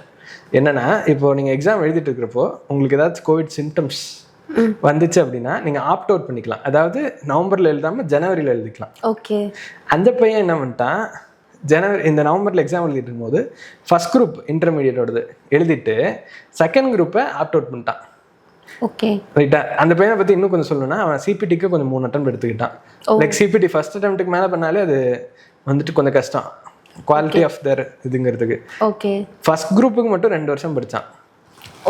ஃபர்ஸ்ட் குரூப்புக்கு மட்டும் 2 வருஷம் படித்தான். இப்போ வந்து ஃபர்ஸ்ட் குரூப் எழுதிட்டு தேராதுன்னு சொல்லிட்டான். என்கிட்ட ஃபோன் பண்ணி, இப்போ இந்த செகண்ட் குரூப் இருக்குல்ல, இதை 1.5 மாசத்துல படிக்கணும், எப்படி படிக்கிறதுன்னா இன்னும் சொல்லணும்னா, அது யூஸ்வலாவே வந்து ஃபர்ஸ்ட் குரூப் செகண்ட் குரூப் ரெண்டும் சேர்ந்து எழுதுறது, பட் இவங்க வந்து தனியா எழுதுறாங்க. செகண்ட் குரூப் தான் இருக்குல்லே டஃப். செகண்ட் குரூப்பா ஃபர்ஸ்ட் குரூப்பா எது கஷ்டம்? ஆமா, நீங்க கூட செகண்ட் குரூப். நான் செகண்ட் குரூப்ல தான் ஃபெயில் ஆனேன். நிறைய பேருக்கு இந்த செகண்ட் குரூப் வந்து வாழ்க்கையவே ஹால்ட் பண்ணியிருக்கு. ஓகே. அந்த டைம்லலாம் அது கொஞ்சம் பயமுறுத்துற குரூப் தான். இப்போ கொஞ்சம் பரவாயில்ல, ஃபர்ஸ்ட் குரூப்பும் கஷ்டம், செகண்ட் குரூப்பும் கஷ்டம் ஆயிடுச்சு. பட் அப்போ வந்து இந்த செகண்ட் குரூப் வந்து எல்லாருக்குமே அப்போ பயங்கர இப்போ பரவாயில்ல, செகண்ட் குரூப்பும் பரவாயில்ல, ஈஸி. ஃபர்ஸ்ட் குரூப் ஈஸின்னு சொன்னா பரவாயில்ல, கஷ்டம் செகண்ட் குரூப் பரவாயில்ல, ரெண்டுமே கஷ்டம் தான். அதான் எது கஷ்டம்ட்டு பார்க்கும்போது அப்படி இல்லை. ஆனால் அப்போ வந்து செகண்ட் குரூப் பயங்கர கஷ்டம். அந்த பையன் வந்து இந்த 1.5 மாசத்துல படிக்கணும், நான் ஆஃபீஸும் போயிட்டு படிக்கணும்னா டே அவன் இங்கே முழு நேரம் 1.5 மாசம் உட்காந்து படிக்கிறதுக்கு கஷ்டப்பட்டு இருக்கான், அவனுக்கு இதெல்லாம் பண்ணுமான்னு சொல்லி வாழ்த்தி ஃபோனை வச்சுட்டேன். அதுதான் நடந்தது நான் பண்ணதுக்கப்புறம். ஆனால் எனக்கு அவன் எக்ஸாம் கொடுத்துருக்கான்னு தெரியும், மார்ச்சில் தான் தெரியும். மார்ச்சில் ரிசல்ட் வந்துச்சு, ஜனவரியில் எழுதினதுக்கு மார்ச்சில் ரிசல்ட் வந்துச்சு. அவன் பாஸ் ஆகிட்டான் செகண்ட் குரூப்பு. எங்கள் எல்லாருக்கும் ஆச்சரியம், ஃபர்ஸ்ட் டைம் படிக்கிறான், first attempt second group pass ஆகிருக்கான், ஃபர்ஸ்ட் டைம் படித்து பாஸ் ஆகிட்டான் செகண்ட் குரூப்பு. ஓகே. என்னடா பண்ணா எங்கள் எல்லாருக்கும் ஷாக். அன்றைக்கி அவன் ஷாக் ஆனானோ இல்லையோ, அவனுக்கு ரிசல்ட்டு தெரியறதுக்கு முன்னாடி எங்களுக்குலாம் தெரியும் ரிசல்ட்டு. நாங்களாம் ஷாக் ஆகிட்டோம் எப்படி பாஸ் ஆனா அப்படிங்கிறதுக்கு. ஸோ அதை வந்துட்டு இன்னும் கொஞ்சம் எப்படி பாஸ் ஆனா என்ன ஆச்சு ஏது அப்படிங்கிறப்போ நான் வந்துட்டு போடான்னு திட்டினதுக்கப்புறம் இன்னொருத்தன்ட்ட போயிருக்கான். அந்த ஒருத்தன் வந்து எங்களோட ஃப்ரெண்டு தான், எல்லாருமே ஃப்ரெண்ட்ஸ் தானே. அந்த ஒரு பையன் வந்துட்டு இவனுக்கு வந்துட்டு டெய்லி வந்துட்டு எப்படி சொல்கிறது, தியரி லெசன்லாம் இருக்குது அப்படின்னா அதை எக்ஸ்பிளைன் பண்ணுவான். டைமர் கொடுத்து படிச்சுட்டு அவன்கிட்ட திருப்பி ஒப்பி அப்படிமா. சம்முனா போட்டுட்டு அனுப்பு. ஓகே. உட்காந்து டெய்லி அவன்கிட்ட ஒரு 6:30க்கு சாயங்காலம் ஆஃபீஸ்லேருந்து வந்துட்டு உட்காந்துருக்கான்னு வச்சுக்கோங்க. 6:30லேருந்து ராத்திரி 1 மணி வரைக்கும் உட்காந்து சாலிட் படிப்பாங்க. காலைல திருப்பி 7:30க்கு எழுந்து 7:30லேருந்து 9 மணி ஓகே படித்தான். இதையே 1.5 மாதம் பண்ணால் பாஸ் ஆகிட்டான். அஃப்கோர்ஸ் கடைசி 10 நாள் லீவ் இருந்துச்சு. பட் ஸ்டில் இந்த ஒரு 7 மணி நேரம் பர் டே படித்து ப்ளஸ் அந்த ஒரு 10 நாள் ஒரு 12 மணி நேரம் படித்து அந்த second group first group in CA intermediate pass ஆகிட்டான். ஸோ எனக்கு அதுலேருந்து புரிஞ்சது என்னென்னா வந்துட்டு பிரச்சனை வந்துட்டு அவனுக்கு இது இல்லைங்கிறதுலாம் இல்லை, லைக் கான்செப்சுவல் கிளாரிட்டி இல்லை, நாலேஜ் இல்லை, அது மாதிரி இல்லைன்ட்டுலாம் இல்லை. அவனுக்கு பிரச்சனை என்ன இருந்ததுன்னா அந்த கைடட் எஃபர்ட் இல்லை. அவன் எப்படி எஃபர்ட் போடணும், என்ன மாதிரி படிக்கணும், கரெக்டான டைரக்ஷனில் படிக்கணும், அதை வந்து உட்காந்து படித்து முடிக்கணும். அதுக்கு அவனுக்கு அந்த ஸ்ட்ரக்சர் இல்லை. ஸோ இந்த பையன் வந்து அதுக்கு ஸ்ட்ரக்சர் கொடுத்துட்டான். இந்த பையன் முன்னாடியே படிச்சிருந்தான். ஸோ வெல் டிராஃப்டட் ஸ்ட்ரக்சர் கொடுத்து அவனை அதை ஃபாலோ பண்ண வச்சு அவனுக்கு அக்கௌண்டபிலிட்டி, கிளாரிட்டி. ஏற்கனவே இவனே அந்த பாத்தில் போயிருக்கான், அவனே உட்காந்து உங்களை படிக்க வைக்கிறான். ஓகே, கண்டிப்பாக பாஸ் ஆக தானே போகிறான். ஸோ இது ஒரு பயங்கரமான ஐ ஓப்பனிங்காக இருந்துச்சு. நான் என்ன யோசிச்சேன்னா இது மாதிரி எனக்கு இருந்திருந்தா நான் பாஸ் ஆகிறது இருக்கட்டும், ஆல் இண்டியா ரேங்க் வாங்கியிருப்பேனே அப்படிங்கிற ஒரு தாட் வந்துச்சு. ஸோ நான் எனக்கு அப்போ வந்து மார்ச் 2021 இது நடக்கும்போது எனக்கு மே 2021 ஃபைனல் எக்ஸாம். ஓகே. நான் வந்துட்டு என்ன பண்ணிட்டேன், இதை சீரியஸாக பர்சியூ பண்ண ஆரம்பிச்சிட்டேன். ஆல்ரெடி எனக்கு இந்த சிஏ ஃபைனலோட ரொம்ப இதுவாக இருந்துச்சு, இது வெக்ஸாக இருந்துச்சு, லைக் இன்ட்ரெஸ்ட் இல்லை, லைக் சொன்னேன் இல்லை என்ன பண்ணணும் அடுத்துங்கிறது கிளாரிட்டி இல்லைன்ட்டு. இந்த ப்ராப்ளம் ஸ்டேட்மெண்ட் வந்தோடனே இதை பர்சியூ பண்ணுறோம், இதுதான் நமக்கான ப்ராப்ளம் ஸ்டேட்மெண்ட் அப்படின்னு எடுத்து ஒரு 200 பேர்கிட்ட பேசினேன். லைக் இது ப்ராப்ளம் வந்து எல்லாருக்கும் இருக்கா அப்படிங்கிறப்பல டெலிகிராம் குரூப் போய் ரேண்டமாக எல்லாருக்கும் மெசேஜ் அனுப்பிச்சு காலுக்கு வர வச்சு 200 பேர்கிட்ட பேசினேன். லைக் உங்களுக்கும் இதே மாதிரி தான் பிரச்சனையா, எப்படி பாஸ் ஆனேன் அந்த அட்டம்ப்ட்னு. எல்லாருக்கும் இதே எஃபர்ட் ப்ராப்ளம், அதாவது கைடட் கரெக்டான எஃபர்ட் எப்படி போடணுங்கிறது தெரில, அதை போடலை, அந்த அக்கௌண்டபிலிட்டி இல்லை. அந்த ப்ராப்ளம் சால்வ் பண்ணால் நிறைய பேருக்கு இம்பேக்ட் வரும், அதை ஸ்கேல் பண்ணால் நமக்கும் பெனிஃபிஷியலாக இருக்கும், லைக் அபண்டன்ஸ் வரும் அப்படிங்கிறத கிராக் பண்ணேன். அந்த அட்டம்ப்டே பிரேக் எடுத்துட்டேன். லைக் மே எக்ஸாம் கொடுக்க போகிறது இல்லை, இது எனக்கு கிளியர் ஆனானே சொல்லிட்டேன். எனக்கு சிஏவே வேணான்னு முதல் யோசித்தேன். லைக் ஆனஸ்ட்லி நான் ஒரு பாயிண்டில் வந்து எனக்கு சிஏவோட வெக்ஸ் ஆயிடுச்சு. அந்த 1 வருஷம் 1.5 வருஷம் வீட்டிலே உட்காந்து படித்தது வந்து கொஞ்சம் மென்ட்லி வெக்ஸ் ஆயிடுச்சு. ஸோ சிஏவே வேணாம் போங்கடா அப்படிங்கிறப்பல இருந்தேன். பட் இந்த ப்ராப்ளம் சால்வ் பண்ணணும்னா நான் கண்டிப்பாக சிஏ பாஸ் ஆகிருக்கணும். அப்போ தான் எனக்கு அந்த எக்ஸ்பீரியன்ஸ் இருந்தால் தான் இது இன்னும் பெட்டராக பண்ண முடியும் அப்படிங்கிறதுனால அந்த வருஷம் பிரேக் எடுத்துட்டேன். லைக் இந்த 2 அட்டம் கொடுக்க போகிறது இல்லை அப்படிங்கிறப்பெல்லாம் எடுத்து இந்த ப்ராப்ளம் சீரியஸாக பர்சியூ பண்ணி சால்வ் பண்ணுவோம் அப்படின்னு பண்ணேன். ஒரு லிங்க்டின் வச்சு கோல்டிஎம் பண்ணி ஒரு 10 மென்டார் சேர்த்துட்டேன். ஓகே. அதில் ஒரு 3-4 பேர் இன்னும் என்கிட்ட இருக்காங்க, லைக் இப்போ டூட்டராக இருக்காங்க.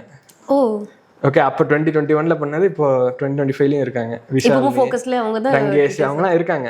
ஓகே, அந்த மென்டார்ஸ் பிடிச்சேன். ஒரு 30 ஸ்டூடெண்ட் போல, இந்த 200 பேர்லேருந்து சும்மா யாருக்கெல்லாம் ஹெல்ப் வேணுமா சார்ஜ் பண்ணல. ஓகே, சார்ஜ் பண்ணாமல் ஒரு 30 இப்போ இருக்கிற 30 ஸ்டூடெண்ட்டுக்கு. அப்போ டியூட்டருக்கு எப்படி பே பண்ணீங்க? அவங்களும் சார்ஜ் பண்ணல, இவங்களும் சார்ஜ் பண்ணல. ஓகே. அப்போ வந்து என்கிட்ட ஒன்றும் பேச கிடையாது. ஆமாம், சர்வீஸாக தான் பண்ணாங்க. அதில் அவங்களுக்கு எஃபர்ட்டே கம்மியாக இருந்துச்சு. அப்போ வந்து டியூட்டர் கிடையாது, அப்போ வந்து அது மென்டார். இப்போ வந்து உட்கார வச்சு படிக்க வைக்கிறோம். அப்போ வந்துட்டு படின்னு சொல்லிட்டு போயிடுவோம், லைக் என்ன படிச்சிருக்கேன்னு சொன்னா போதும். ஓகே, அந்த மாடல் இன்னைக்கு இது வந்து இந்த சம் வந்து நீ முடிக்கிற பிளான் போட்டு கொடுத்துட்டு போயிடுவேன். நான் நைட் வந்து முடிச்சியான்னு மட்டும் கேட்பேன். அப்பதான் அப்ப இருந்த மாடல் அதுதான். ஓகே. இப்ப இருந்தா வந்து பிளான் பண்ணி கொடுத்துட்டு உன் கூடயே உட்காந்து படிக்க வைக்கிறது, அதுதான் இப்ப இருக்கிற மாடல். ஓகே ஓகே, அது வந்து கமிட்மெண்டே இல்ல. அதுதான் அந்த 10 ஸ்டூடெண்ட்டுக்கு வந்து ஒரு டியூட்டர்ங்கிற மாதிரி ஒவ்வொரு ஸ்டூடெண்ட்டுக்கும் பர்சனலா நீங்க இது படிச்சிட்டீங்கன்னு சொல்லி அது வந்து திரும்ப கிளாஸ்ல படிச்சிட்டான்னு கேட்டு அவன் எஸ் சொல்றது இல்ல, அவன் படிச்சானான்னு பார்ப்போம். தியரி படிச்சிருந்தானா ஒப்பிக்க சொல்லுவோம், சம் முடிச்சிருந்தானா அனுப்ப சொல்லுவோம் போட்டோவை. ஓகே, ஒரு டாபிக். ஸோ எனக்கு ஒரு இதுக்கும் அவனோட எஃபர்ட் என்னால் கவுண்ட் பண்ண முடியுது. ஸோ அதுதான் பெரிய டிஃப்ரென்ஸாகவும் இருந்துச்சு. ஸோ இது ஏன் இது ஆக்சுவலி முக்கியமான டிஃப்ரென்ஸாக எங்களுக்கு இருந்துச்சுன்னா, அப்போ வந்துட்டு அந்த ஸ்டூடெண்ட் போய் சொல்லிடுவான் பழைய மாடலில். ஸோ அந்த பழைய மாடலில் இருக்கும்போது அந்த ஸ்டூடெண்ட் போய் சொல்லிடுவாங்கிறப்போ இது என்டையர் இந்த சர்க்கிள் இருக்குல்ல, அதுவே வேலை செய்யாது. அது ஆக்சுவல் ரியல் ட்ரூத் வரும்போது தான் அந்த அவனோட எஃபர்ட்டை குவான்டிஃபை பண்ணும்போது மட்டும்தான் இதோட வேல்யூ எங்களால் கொடுக்க முடியும்னு இருந்துச்சு. ஸோ அப்போ எங்களுக்கு தெரிஞ்சு போச்சு 2021 இது ஒரு எக்ஸ்டெண்டுக்கு மேலே இந்த மாடலில் ஏதோ ஃப்ளா இருக்குது, ஓகே, இதுதான் வேலை செய்யுது, இதில் ஏதோ ஒரு ஃப்ளா இருக்குது, இப்போ உட்காந்து இதை நோண்டணுன்னா நோண்ட முடியாது, பரவாயில்ல, குட், ஒரு ட்ரை கொடுத்தாச்சு, ஒரு ஃபுல் இது கொடுத்தாச்சு, இந்த ப்ராப்ளம் கரெக்டு, சொல்யூஷன் நம்ம இன்னும் போகலை அப்படிங்கிற ட்ரை பண்ணிட்டு. அண்டு எனக்கும் அது தெரிஞ்சு போச்சு, நான் பிரேக்கில் இருந்தேன் சிஏ பண்ணுறதுலேருந்து. ஸோ அந்த பிரேக்லேருந்து வெளில வந்துட்டு ஓகே, பிரேக் இருந்துட்டு நல்லா இருந்துச்சா, சரி இறங்குங்கிறப்பல திருப்பி வந்து நான் இப்போது இந்த ப்ராப்ளம் சால்வ் பண்ணணுன்னா நான் சிஏ ஆகி அந்த எக்ஸ்பீரியன்ஸ் யூஸ் பண்ணி தான் இன்னும் சால்வ் பண்ண முடியும். ஓகே. ஸோ அதனால் நான் இதை டெம்பரரிலி க்ளோஸ் பண்ணிட்டு ஃபுல் டைம் திருப்பி சிஏ படிக்கணும் அப்படிங்கிற இதுக்கு வந்துட்டேன். ஆனால் அங்கே தான் ஒரு பெரிய தப்புன்னு இல்லை, லைக் அப்போயே வந்துட்டு எனக்கு முழு மனசாலாம் ஒன்றும் வரல, லைக் சிஏ பண்ணணும் அப்படிங்கிறதுக்கு. ஓகே, அப்போ வந்து தமிழ் பண்ணன்னு சொல்லிட்டு ஒரு கம்யூனிட்டி இருந்துச்சு. நான் சொன்னேன்ல, இந்த 2 வருஷமாக போட்டு ஸ்டார்ட் அப் பாட்காஸ்ட்டு வீடியோஸ் என்ன உட்காந்து எல்லா பிளாகு எல்லாரும் சொல்கிறது, யார் என்ன சொன்னால் என்ன பண்ணுறா, ஃபண்டிங் எல்லாத்தையும் பண்ணேன். அதே இதில் தமிழ் பண்ணர் டீமோடையும் கோஃபவுண்டர்ஸ் நம்ம ஆலமரம் பிரவீன், இப்போ ஆலமரம், அப்போ வந்து தமிழ் பண்ணர் கோஃபவுண்டரில் அவங்க எல்லாரோடையும் பேச ஆரம்பிச்சு இன்ட்ராக்ட் பண்ண ஆரம்பித்தேன். அப்போ என்ன பண்ணேன், ஏன் நீங்கள் இதெல்லாம் பண்ணல, நீங்கள் ஏன் இதை பண்ணக்கூடாது, ஏன் அதை பண்ணக்கூடாது எல்லாம் சொல்லிக்கிட்டு இருந்தேன். இல்லை சிஏலேருந்து ஸ்டார்ட் அப்புக்கு போயாச்சு. ஸ்டார்ட் அப்புக்கு லைக் எனக்கு அதில் ஈர்ப்பு வந்துருச்சு. லைக் நான் பண்ணக்கூடாதுன்னு தெரிஞ்சாலும் எனக்கு அது இங்கே பண்ணல, சரி அதே பார்ட் டைமில் பண்ணுவோம் அப்படின்ட்டு அது பண்ண ஆரம்பித்தேன். லைக் அதுக்கப்புறம் 1000 Faces கிளப்னு ஒன்று இருந்துச்சு பெங்களூரோடது, அவங்க அந்த கம்பெனிலையும் வேலை பார்க்க ஆரம்பித்தேன் பார்ட் டைம். ஸோ இது என்னன்னா, இந்த சிஏக்கு நானுமே இதை சொல்ல ஆரம்பித்தேன், அது ஆக்சுவலி கரெக்டான இதுதான். இந்த சிஏ வந்துட்டு ஒரு பொசசிவ் கோர்ஸ்ன்னு சொல்லுவோம். லைக் சிஏ தவிர வேறு ஏதாச்சும் பண்ணனா ஃபெயில் பண்ணி விட்ருவேன் அப்படிங்கிறப்பல, நீ வேலைக்கே போயிட்டு சிஏ பண்ணணும், அதெல்லாம் கொஞ்சம் கஷ்டம். Like most importantly CA final. Okay, அது எனக்கு புரியறதுங்கிறது தெரிஞ்சுது, ஆனால் அது ஒத்துக்கிறதுக்கு எனக்கு ஒத்துக்கிட்டு அதை பண்ணுறதுக்கு எனக்கு டைம் ஆச்சு. நான் ஒரு ஆகஸ்ட் 2022 எண்டு வரைக்கும் லைக் இந்த மாதிரி தமிழ் பண்ணரில் ஒர்க் பண்ணுறது, இன்னும் 2-3 இடத்துல ஒர்க் பண்ணுறது, அப்புறம் அதாவது இந்த ஸ்டார்ட் அப் வேர்ல்டில் என்னெல்லாம் நடக்குது எல்லாத்துலையும் இன்வால்வ் ஆகியிருப்போம் அப்படிங்கிறது பண்ணிட்டு தான் இருந்தேன். அப்புறம் அந்த டைமில் தான் நான் வந்துட்டு நீங்கள் கோயம்புத்தூரில் ஈவெண்ட்டுக்கு வந்து அம்பிமூர்த்தி நாவையும் பார்த்தேன். இங்கே தமிழ் பண்ணர் சங்கமம் வச்சுருந்தாங்க. அப்போ பார்த்துட்டு அவர்கிட்ட பேசிட்டு, சரி நம்ம நாளை கோயம்புத்தூர் சங்கமம் நாங்கள் வந்து அதே சங்கமத்தில் தான் நீங்களும் இருந்தீங்க. அப்போ வந்துட்டு பார்த்துட்டு நான் அவர்கிட்டே சொல்லியிருந்தேன், இது மாதிரி நாளைக்கு நான் பாஸ் ஆவேன், நாளைக்கு நான் சீக்கிரம் பாஸ் ஆகிட்டு நான் ஸ்டார்ட் அப் பண்ண வரும்போது இங்கே தான் வருவேன், எனக்கு ஒரு துண்டு மட்டும் போட்டு வைங்க, ஒரு சீட்டு மட்டும் போட்டு வைங்க அப்படின்னு சொல்லிட்டு நான் அடுத்த வருஷம் அப்புறம் தான் இவென்ச்சுவலி வந்தேன். பட் ஆகஸ்ட் 2022 எண்டு வரைக்கும் நான் ஏதாச்சும் இந்த ஆற்றுல ஒரு கால் சேத்துல ஒரு கால்ன்ட்டு நான் மே 2022 எக்ஸாம் கொடுத்தேன். பட் அது அன்ஃபார்ச்சுனேட்லி அது கிளியர் பண்ணல. அன்ஃபார்ச்சுனேட்லி இல்லை, it not deserve to clear. ஏன்னா எல்லா இடத்துலையும் ஒரு கால் வச்சுருந்தேன், முழுசாக இது கான்சென்ட்ரேட்டே பண்ணல. கான்சென்ட்ரேட் பண்ணியிருந்தா தான் அந்த மொமெண்டமே வரும். ஸோ சொல்லிட்டீங்களே சிஏ வந்து ஒரு கோர்ஸ் அதே தான் இப்பயே வந்தது. ஸோ அங்கே இது வந்தது. ஸோ அந்த 1 மாதத்தில் படித்தேன். நான் என்ன நினச்சேன், ஒரு குரூப் பாஸ் ஆகிறதுக்கு ஐ டிசர்வ் டு பாஸ் அப்படின்னு நினச்சேன். பட் ஜனவரியில் என்ன ஆச்சுன்னா, டீசெண்டாக ஃபெயில் ஆயிருந்தால் பரவாயில்ல, நான் வந்து 32 இன்னொரு பேப்பர்லேயும் 32 வாங்கி 3 பேப்பர் ஃபெயில்.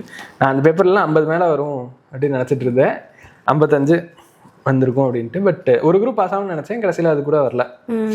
கடைசியில் என்ன ஆச்சுன்னா, அந்த குரூப் ஆப்வியஸ்லி ஃபெயிலு. அது வந்து பயங்கர டிசப்பாயிண்டிங்காக இருந்துச்சு. Like disheartening.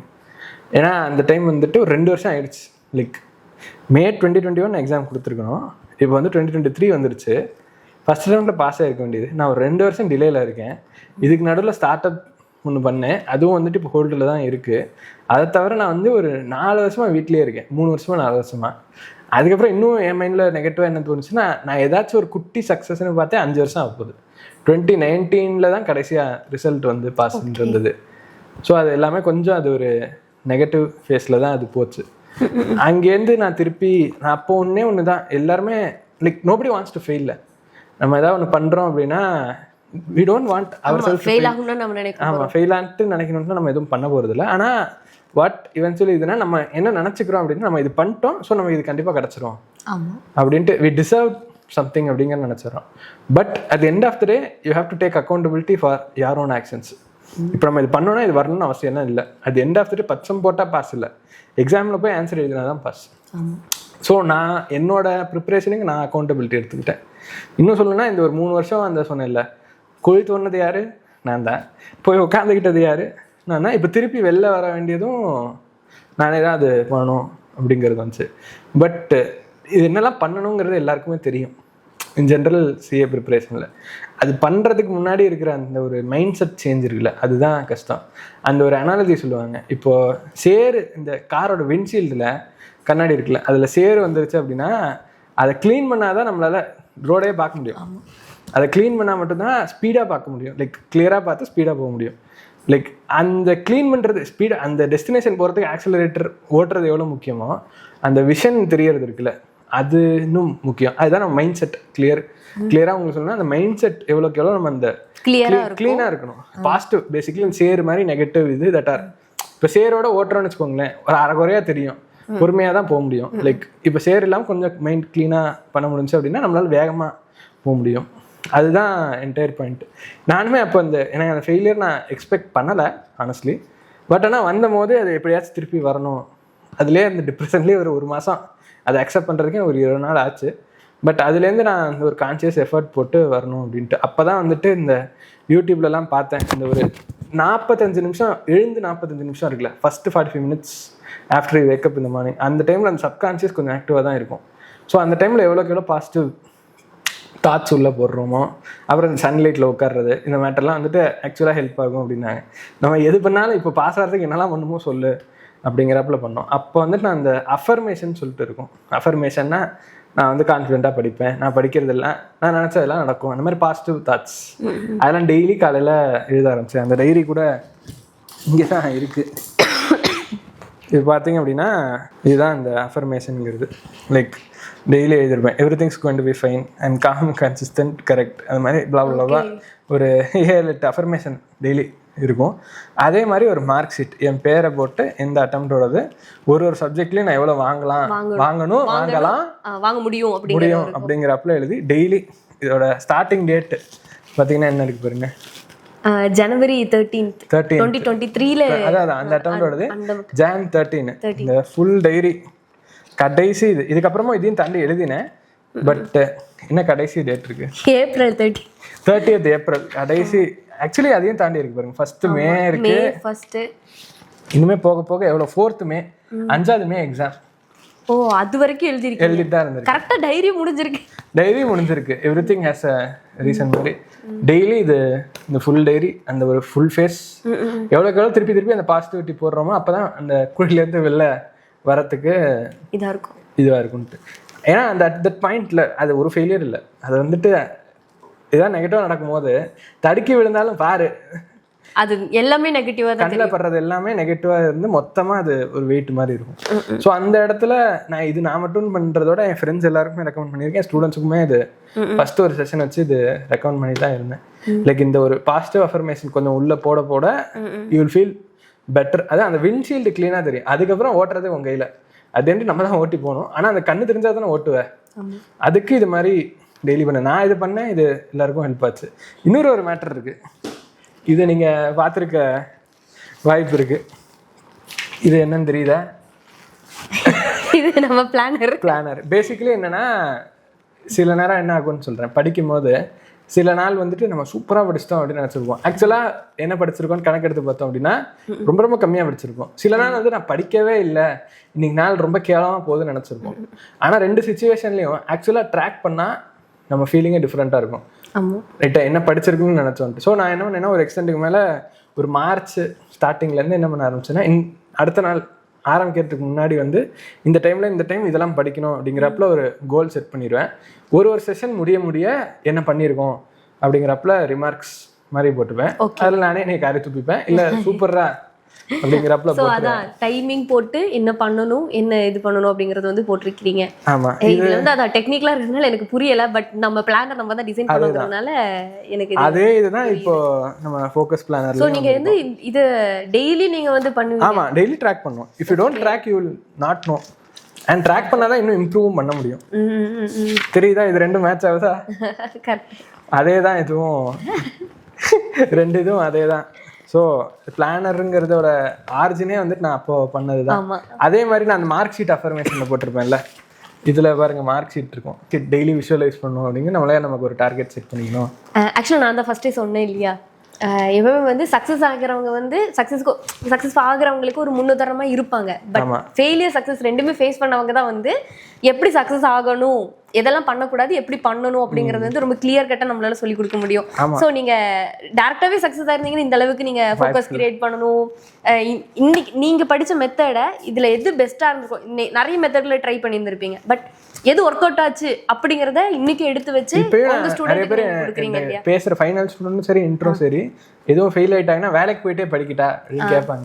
நான் கேட்பேன், ஆக்சுவலாக உங்களுக்கு ஃபினான்ஷியல் கண்டிஷன் அது மாதிரி ஏதாவது இருக்கா அப்படின்னு கேட்பேன். அது மாதிரி இல்லை, நான் வெறும் வந்துட்டு எனக்கு போர் அடிக்குதுன்னு போகிறேன், ஆசையாக இருக்குன்னு போகிறேன் அப்படின்னா சிஏ வந்து உங்களை மரியாதையே கொடுக்காது, ஃபெயில் ஆக்கி விட்டு அனுப்பிடும். இதை வந்துட்டு நான் அனுபவிக்கலைன்னா இதை நான் ஒத்துக்கவே மாட்டேன். மல்டி டாஸ்கிங் இஸ் பாசிபிள் அப்படின்னு சொல்லியிருப்பேன். போய் நான் அடிவாயினால வந்துட்டு தான் என்னால் சொல்ல முடியும் கிளியராக. லைக் ஒரு நேரத்தில் சிஏ எடுக்கிறோன்னா சிஏ மட்டும் எடுத்து முடிச்சா மட்டும்தான் அது கொடுக்கணும்னா இவ்வளோ பண்ணியே வந்து நான் 907 தான். லைக் போத் ப்ரோஸ் பாஸ் ஆனேன். அவ்வளோ எஃபர்ட் போட்டுமே பேர் மினிமம்ல தான் பாஸ் ஆக முடிஞ்சது. ஆனால் அதுக்கே அவ்வளோ எஃபர்ட் போடணும். CA is a professional course. It is suppose to be this difficult. Pass percentage 10% கூட தாண்டல. So imagine the difficulty of the course. அதுக்கு இவ்வளோ எஃபர்ட் நம்ம போட்டால் தான் வரும். அட் தி எண்ட் இவ்வளோ பண்ணி வந்துட்டு பாஸ் ஆகிட்டவங்க சந்தோஷம் கூட இல்லை. லைக் ஐயா அப்பாடா அது அப்பிச்சோண்டாங்கிற லைக் ஃபீல்ட் ஒன்லி ரிலீவ்டு மாதிரி தான் இருந்துச்சு. இதுதான் என்டையர் சிஏ ஆனது. ஆமாம், ஓகே. சிஏ ஆனதும் எல்லாருமே கேட்டிருப்பாங்க இல்லையா, நெக்ஸ்ட் சிஏ பாஸ் ஆயாச்சு அடுத்து என்ன அப்படிங்கிறது. நான் ஷுவராக இருந்தேன். லைக் எனக்கு வந்து கிளியராக இருந்துச்சு. நான் 2021 முடிவு பண்ணிட்டேன் இதுக்கு அப்படின்ட்டு. ஸோ 2021 முடிவு பண்ணணும்னா எனக்கு லைக் ஜாபா ப்ராக்டிஸாக அதெல்லாம் இல்லை. நான் வந்துட்டு ஸ்டார்ட் அப் தான் பண்ணுறேன், அதுவும் இந்த ஐடியாவை தான் பண்ணுறேன், இங்கேருந்து தான் பண்ண போகிறேன், ஆலமரம்ங்கிறதையும் முடிவு பண்ணிட்டேன். ஸோ July 5 ரிசல்ட் வந்துச்சு. எங்கள் அம்மா அந்த கோயிலுக்கு போன இந்த கோயில் எல்லாம் போயிட்டு July 8 வந்து அம்பியனாக்கு மெசேஜ் அனுப்பிச்சு அந்த வெள்ளிக்கிழமையே கிளம்பி கோயம்புத்தூருக்கு வந்துட்டேன். திருச்சியிலேருந்து வந்து பார்த்துட்டு இதுதான் பண்ண போகிறேன், நீட் யுவர் சப்போர்ட்டுன்னு கேட்டு August 1st வீக்குள்ளே நான் இங்கே ஃபுல்லாகவே மாறி வந்துட்டேன். ஸோ அப்போலேருந்தே ஆரம்பிச்சு May 23 பாஸ் ஆனேன். November 2023 ஃபர்ஸ்ட் பேட்ச் 30 ஸ்டூடெண்ட்ஸ் போட்டு நடத்தியாச்சு. ஓ சூப்பர். அதில் ஒரு 25 பேர் கிட்ட பாஸ். நல்ல ரேட். எவ்வளோ பேர்? 25 பேர், 70% மேலே. ஓகே, நல்ல ரிசல்ட் அது. இப்போ நீங்கள் ஃபோக்கஸ் வந்து கிரியேட் பண்ணிட்டீங்க. சிஏ ஆகிறதுக்கு உங்களோட ஜேர்னி வந்துட்டு எவ்வளோ டிஃப்ரெண்ட்டாக இருந்துச்சு, எந்தெந்த இடத்துல ஸ்டார்ட் ஆகி எப்படி வந்துச்சு அப்படிங்கிறது நம்ம பார்த்தோம். இப்போ 200+ ஸ்டூடெண்ட்ஸ்க்கு நீங்கள் வந்து கைடன்ஸ் கொடுத்துருக்கீங்க சிஏக்கு. இதில் ஃபோக்கஸ் த்ரூ அவங்க லைஃப்பில் என்ன இம்பேக்ட் ஆச்சு, அதில் வந்து ரொம்ப ஒரு பெஸ்ட்டான ஒரு மெமரிஸ் மாதிரி ஏதாவது இருந்துச்சுன்னா நீங்கள் சொல்லுங்கள். அதில் ஒரு முக்கியமாக எனக்கு ஒரு 3 ஸ்டூடெண்ட்ஸ் பற்றி யாராச்சும் சொல்லுங்கள். ஓகே, அவங்களுக்கு என்ன எக்ஸ்பீரியன்ஸ் வந்துச்சுங்கிறது அவங்க தான் சொல்லணும். நிறைய டெஸ்டிமோனியலே இருக்குது, அந்த டெஸ்டிமோனியல் பாட்காஸ்ட் நம்ம பண்ணியிருக்கோம். ஆனால் எனக்கு யாரோட லைஃப்லாம் என்னோட ஜேர்னியில் அவங்களோட லைஃப் இப்போ என்னோட இதுவும் மீட்டர் அந்த ஜங்ஷர் எனக்கு எதெல்லாம் ஹை இம்பேக்ட் கிரியேட்டிங்காக இருந்திருக்கு அதுலேருந்து நான் வேணால் ஒரு 3 சொல்கிறேன். ஓகே, இது வந்துட்டு இந்த May 2024 அட்டம்ப்ட்டுக்கு ஓகேங்களா, அது வந்து 1 வருஷம் ஆக போகுது. லைக் அந்த அட்டம்ப்ட்டுக்கு தான் வந்துட்டு 1 வருஷம் ஆக போகுது. ஃபோக்கஸ் ஆரம்பிச்சு கிட்டத்தட்ட இல்லை ஃபோக்கஸ் ஆரம்பிச்சு இல்லை, நான் இது பண்ண ஆரம்பிச்சு 1 வருஷம் ஆக போகுது. பாஸ் ஆகி சிஏ முடிச்சு 1 வருஷம் ஆக போகுது. ஸோ நம்ம இம்பேக்ட் கிரியேட் பண்ணுறோமா, நிஜமாலே அந்த இம்பேக்ட் இருக்கா, அந்த மாதிரி கொஸ்டின்ஸ் வர அந்த லாஸ்ட்டு ஃபேஸ் தான் அது. ஸோ அந்த டைமில் தான் அவங்க அந்த ஸ்டூடெண்ட்டு சேர்ந்தாங்க. அவங்க வந்துட்டு அவங்கள குரூப் 2க்கு நம்மகிட்ட சேர்ந்தாங்க. குரூப் 1 வந்துட்டு 2013 நவம்பரில் பாஸ் ஆனாங்க. ஓகே, விச் மீன்ஸ் 9 வருஷம் கழிச்சு இப்போ எக்ஸாம் கொடுக்க போகிறாங்க. எனக்கு வந்துட்டு 1 வருஷம் படிக்காமல் இருந்ததுக்கு எனக்கு அந்த டச் விட்டு போய் ரொம்ப கஷ்டப்பட்டு தான் திருப்பி படிக்க உட்காந்தேன். 9 வருஷம் கழிச்சு அவங்க எக்ஸாம் எழுதுறாங்கிறப்போ என்கிட்ட சேர்றப்பயே ஒரு 1.5 மணி நேரம் வந்துட்டு எனக்கு இதெல்லாம் பிரச்சனை இருக்குது, என் சுச்சுவேஷன் இது. அவங்க ஒர்க் பண்ணிட்டு இருந்தாங்க, she was married, working, and இது எல்லாத்துக்கும் நடுவில் கிளாஸ் அட்டென்ட் பண்ணோம். அஃப்கோர்ஸ் Februaryலேயே ஆரம்பிச்சிட்டாங்க. ஸோ May பாதியில் தான் எக்ஸாம் இருந்துச்சு. ஸோ ஓரளவுக்கு அவங்களுக்கு டைம் இருந்துச்சு. பட் ஆனால் அந்த திருப்பி உட்காந்து எஃபர்ட் போட்டு பண்ணணும் அப்படின்ட்டு. எனக்கு என்ன அவங்ககிட்ட பிடிச்சிருந்துச்சுன்னா, நம்ம ஒரு ஸ்டெப் வச்சா அவங்க 4 ஸ்டெப் வைப்பாங்க. இன்னும் 2 ஸ்டெப்புன்னு தான் வழக்கமாக சொல்லுவாங்கல்ல. அவங்க வந்து 4 ஸ்டெப். நான் ஒன்று போடு, அந்த சிட்டி ஜோக் வரும்ல, ஏதாவது போட்டுனா அவன் போட்டுருவாண்டாங்கிறப்பல அவங்க வந்து நான் ஒரு விஷயம் பண்ணு அப்படின்னு சொல்லிட்டேன்னா சின்சியராக லைக் டு த டாட் பண்ணுவாங்க. நம்ம ஒரு புக்கே போடுறோம், இல்லை ஒரு ரூல்ஸ் எழுதுகிறோம், அந்த மாதிரி இது பண்ணுன்னு ஒரு அட்வைஸே சொல்கிறோம் அப்படின்னா நம்ம வந்துட்டு ஓரளவுக்கு சீரியஸாக தான் சொல்லுவோம். பட் நம்ம இவ்வளோ அதை ஃபாலோ பண்ணுவாங்க நானுமே அதை எதிர்பார்க்கல. அவங்க அதை ஃபாலோ பண்ணி அது அவங்களுக்கும் அது லைக் படிக்கவும் ஆரம்பிச்சு அவங்க மார்க்லாம் டெஸ்ட் நான் தானே கரெக்ட் பண்ணுவேன். அவங்க ஒரு வாட்டி மார்க் வாங்கும்போது எனக்கும் சந்தோஷமாகி லைக் மார்க் டெஸ்ட் எழுதும், ஃபுல் மார்க் டெஸ்ட் எழுத சொன்னோம். அதுலேயும் சூப்பராக மார்க் வாங்கினாங்க. ஸோ ஓரளவுக்கு எனக்கு கான்ஃபிடன்ஸ் வந்துருச்சு, இந்த தடவை கண்டிப்பாக பாஸ் ஆயிடுவாங்க அப்படின்ட்டு. யோசிச்சு பாருங்க, 9 வருஷம் கழிச்சு திருப்பி எழுதுறது ரொம்ப கஷ்டம். அதுவும் சிஏ சும்மா இல்லை, வேலைக்கும் போயிட்டு ஃபேமிலி மேனேஜ் பண்ணிட்டு இதெல்லாம் பண்ணுங்கிறது ரொம்ப ரொம்ப கஷ்டம். எல்லாம் நல்லா தான் போயிட்டு இருந்துச்சு. ஆனால் எக்ஸாமுக்கு ஒரு 2 வாரம் முன்னாடி ஏதோ கால் பண்ணாங்க, நான் எடுக்கல. திருப்பி கால் பண்ணேன், எடுக்கல. அப்புறம் ஃபோன் பண்ணோன்னே என்ன எங்கே போனீங்க, படிக்காமல் எங்கே போனீங்கன்னு கேட்டேன். இல்லை ஹாஸ்பிட்டல் வரைக்கும் ஸ்கேன் பண்ண போனேன் அப்படின்னாங்க. என்ன ஸ்கேன், 2 வாரம் இருக்குல்ல, எக்ஸாம் முடிச்சுட்டு பண்ணிக்க வேண்டியதானே எதுவாக இருந்தாலும்னு கேட்டேன். இல்லை இது அர்ஜென்ட்டுன்னு பண்ணோம், ரிசல்ட்டும் வந்துருச்சு அப்படின்னாங்க. என்ன அப்படின்னு கேட்டேன். அப்புறம் தான் சொல்கிறாங்க அவங்களுக்கு பிரெஸ்ட் கேன்சர் வந்திருக்கு, இமீடியட்டாக ஆப்ரேட் பண்ணணும். ஆப்ரேஷன் அந்த டாக்டரோட சர்ஜனோட ஃபிக்ஸ் பண்ண டேட் என்ன அப்படின்னா எக்ஸாமுக்கு அடுத்த நாள். ஓகே, அது ரொம்ப கஷ்டம். ஃபஸ்ட்டு அவங்க வந்து she was very invested in intermediate CA. இந்த எக்ஸாம் நான் கொடுத்து பாஸ் ஆகியே ஆவேன் அப்படின்ட்டு லைக் எல்லாத்தையும் முடிவு பண்ணிட்டாங்க. எந்த அளவுக்கு கொஞ்சம் பைத்தியம் ஆகிட்டாங்கன்னா, எக்ஸாம் தான் முக்கியம், ஆப்ரேஷன் அப்புறம் பண்ணிக்கலாம். ஏன்னா அந்த ஆப்ரேஷனுக்கு முன்னாடி இந்த ப்ரொசீஜர்லாம் பண்ணணும்ல, அனஸ்தீசியா கொடுத்தா அந்த ப்ரொசீஜர்லாம் இருக்குது கொஞ்சம் டெஸ்ட் பண்ணுறது. ஸோ அவங்க எக்ஸாம் கொடுக்காம ஹாஸ்பிட்டல் வர சொல்லியிருந்தாங்க. ஆனால் இவங்க வந்து நான் எக்ஸாம் தான் கொடுப்பேன் அப்படி, நான் ஆப்ரேஷனே பண்ணிக்க மாட்டேன் அப்படின்னாங்க. அப்புறம் அவங்க வீட்டில் எல்லாமே என்கிட்ட பேசினாங்க, லைக் நீங்கள் கொஞ்சம் சொல்லுங்கள் அப்படின்ட்டு. நான் சொன்னேன் லைக் உயிரோட இருக்கணும், இருந்தால் தான் ஃபைனல் எழுத முடியும். அது மாதிரி கொஞ்சம் லைட்டாக மண்டை கழுவி மோட்டிவேட் பண்ணி தான் திருப்பி எக்ஸாமே எழுத வச்சேன். அதுக்கும் அந்த எக்ஸாம் எழுதும் போது அந்த இது ஐவி போட்டிருப்பாங்கல்ல, அந்த ஐவி இதோட ட்ரிப் சேர்ற இதோட போய் எக்ஸாம் கொடுத்துட்டு வந்தாங்க. அதோட சேர்த்து பாஸ் ஆகி ஆப்ரேஷனும் சக்ஸஸ், எக்ஸாமும் சக்ஸஸ்ங்கும் போது அதெல்லாம் அது பண்ணும்போது தான் சரி நம்மளோட ஆக்சுவல் இம்பேக்ட் இவ்வளோ கிரியேட் பண்ண முடியும். யோசிச்சு பாருங்க, அவங்க லைஃப்ல அது ஒரு லைட் மாதிரி தான் இருந்தது. நான் எக்ஸாஜரேட்டுக்கே பண்ணல, எனக்கே அந்த ஓகே நம்மளால முடியும், நம்ம ஒன்று யோசிச்சு பண்ணுறோன்னா அதோட good consequences are there, we just have to trust what we are doing and continue doing it அப்படிங்கிறப்பல அது ஒரு டீமுக்கே பயங்கர பிலீஃப். அதெல்லாம் சொல்லவே முடியாது. இது வந்து திஸ் லைக் வில் ஸ்டாண்ட். இதுக்கு மேலே இதை பீட் பண்ணுறதுக்கு ஒரு எக்ஸ்பீரியன்ஸ்னால் இது ரொம்ப கஷ்டம். லைக் இந்த எக்ஸ்பீரியன்ஸை பீட் பண்ணுறதுக்கு இன்னும் கஷ்டம். இன்னும் 2-3 ஸ்டூடெண்ட்ஸ் இருக்காங்க. நான் டக்குன்னு என்னோடய டாப் இதில் யோசிச்சா வரதில் நான் ஒன்று சொல்கிறேன். ஒரு ஸ்டூடெண்ட் இருந்தாங்க, காலேஜ் தான் போயிட்டு இருந்தாங்க, நானுமே காலேஜ் போயிருந்தேன் இல்லையா, எனக்கு அந்த கஷ்டம் தெரியும்ன்ட்டு. அவங்க வந்துட்டு 2 சப்ஜெக்ட் மட்டும் எனக்கு ரொம்ப கஷ்டமாக இருக்குது படிக்க, நான் பாக்கி எல்லாத்தையும் சூப்பராக படிச்சிட்டேன், டெஸ்ட் இங்கே பாருங்கள் எல்லாம் காமிச்சாங்க. இது வந்து ஒரு மார்ச் கடைசி வாரத்தில் காமிச்சாங்க, மே எக்ஸாம் மார்ச்சில் காமிக்கிறாங்க. ஓகே, மே எக்ஸாம் மார்ச்சில் 1 மாதம் தான் இருக்குது, 2 பேப்பர் படிக்கணும். நான் சொன்னேன் சரி இந்த 2 பேப்பர் படிக்கணும், இதெல்லாம் தான் பண்ணணும், 10 hours per day இப்போ நீ உட்கார்ற, நான் சொல்கிற அசைன்மெண்ட்லாம் பண்ணுற, கிளாஸில் வந்து சின்சியராக படிக்கிற அப்படின்னு நீ ஆக்சுவலாக ஸ்கோர் பண்ண முடியும். அதுக்கப்புறம் ஒரு ரிவிஷன் பிளான் மாதிரி போட்டு எல்லாம் கொடுத்தேன். அதை காலேஜுக்கும் போயிட்டு லைக் காலேஜ் போயிட்டு உடனே ஓடி வரணும், லைக் வந்து அதையும் பண்ணி செமிஸ்டர் எக்ஸாமும் கொடுத்து படித்தாங்க. 14 days, வெறும் அந்த 14 days தான் கொடுத்தாங்க. இன்ஸ்ட்ரக்ஷன் ஏதாவது இது போடு அப்படிங்கிற அந்த இன்ஸ்ட்ரக்ஷன் கொடுத்துருந்தோம், அது மாதிரினா அது அப்படியே பண்ணாங்க. Like she was sincere, way beyond அந்த இன்ஸ்ட்ரக்ஷன் தாண்டி எஃபர்ட் போட்டாங்க. நீங்கள் நம்ப மாட்டீங்க, அந்த நான் வந்து கஷ்டப்பட்டு 60 மார்க் வாங்கினேன் நான் படிக்கிற காலத்தில். That student scored 86 ஆடிட்டில். அதெல்லாம் வந்து ஆக்சுவலி ரொம்ப ரேர். 60 வாங்கினாலே லெஜெண்டும்பாங்க, ரொம்ப கஷ்டம் 60 வாங்குறது அந்த பேப்பரில். 86 வாங்கினாங்க with almost 14 days of effort. அது வந்துட்டு எனக்கே அது பயங்கர ஒரு பெரிய விக்டரி மாதிரி தான் இருந்துச்சு. ஏன்னா டைரக்ட் எஃபர்ட் டிரான்ஸ்லேட் ஆச்சுல. ஆமாம். So that this one highlight. ஏன்னா அது பயங்கரமான மார்க்கு, அது அந்த ஹையஸ்ட் மார்க்கை இன்னும் பீட் பண்ணல.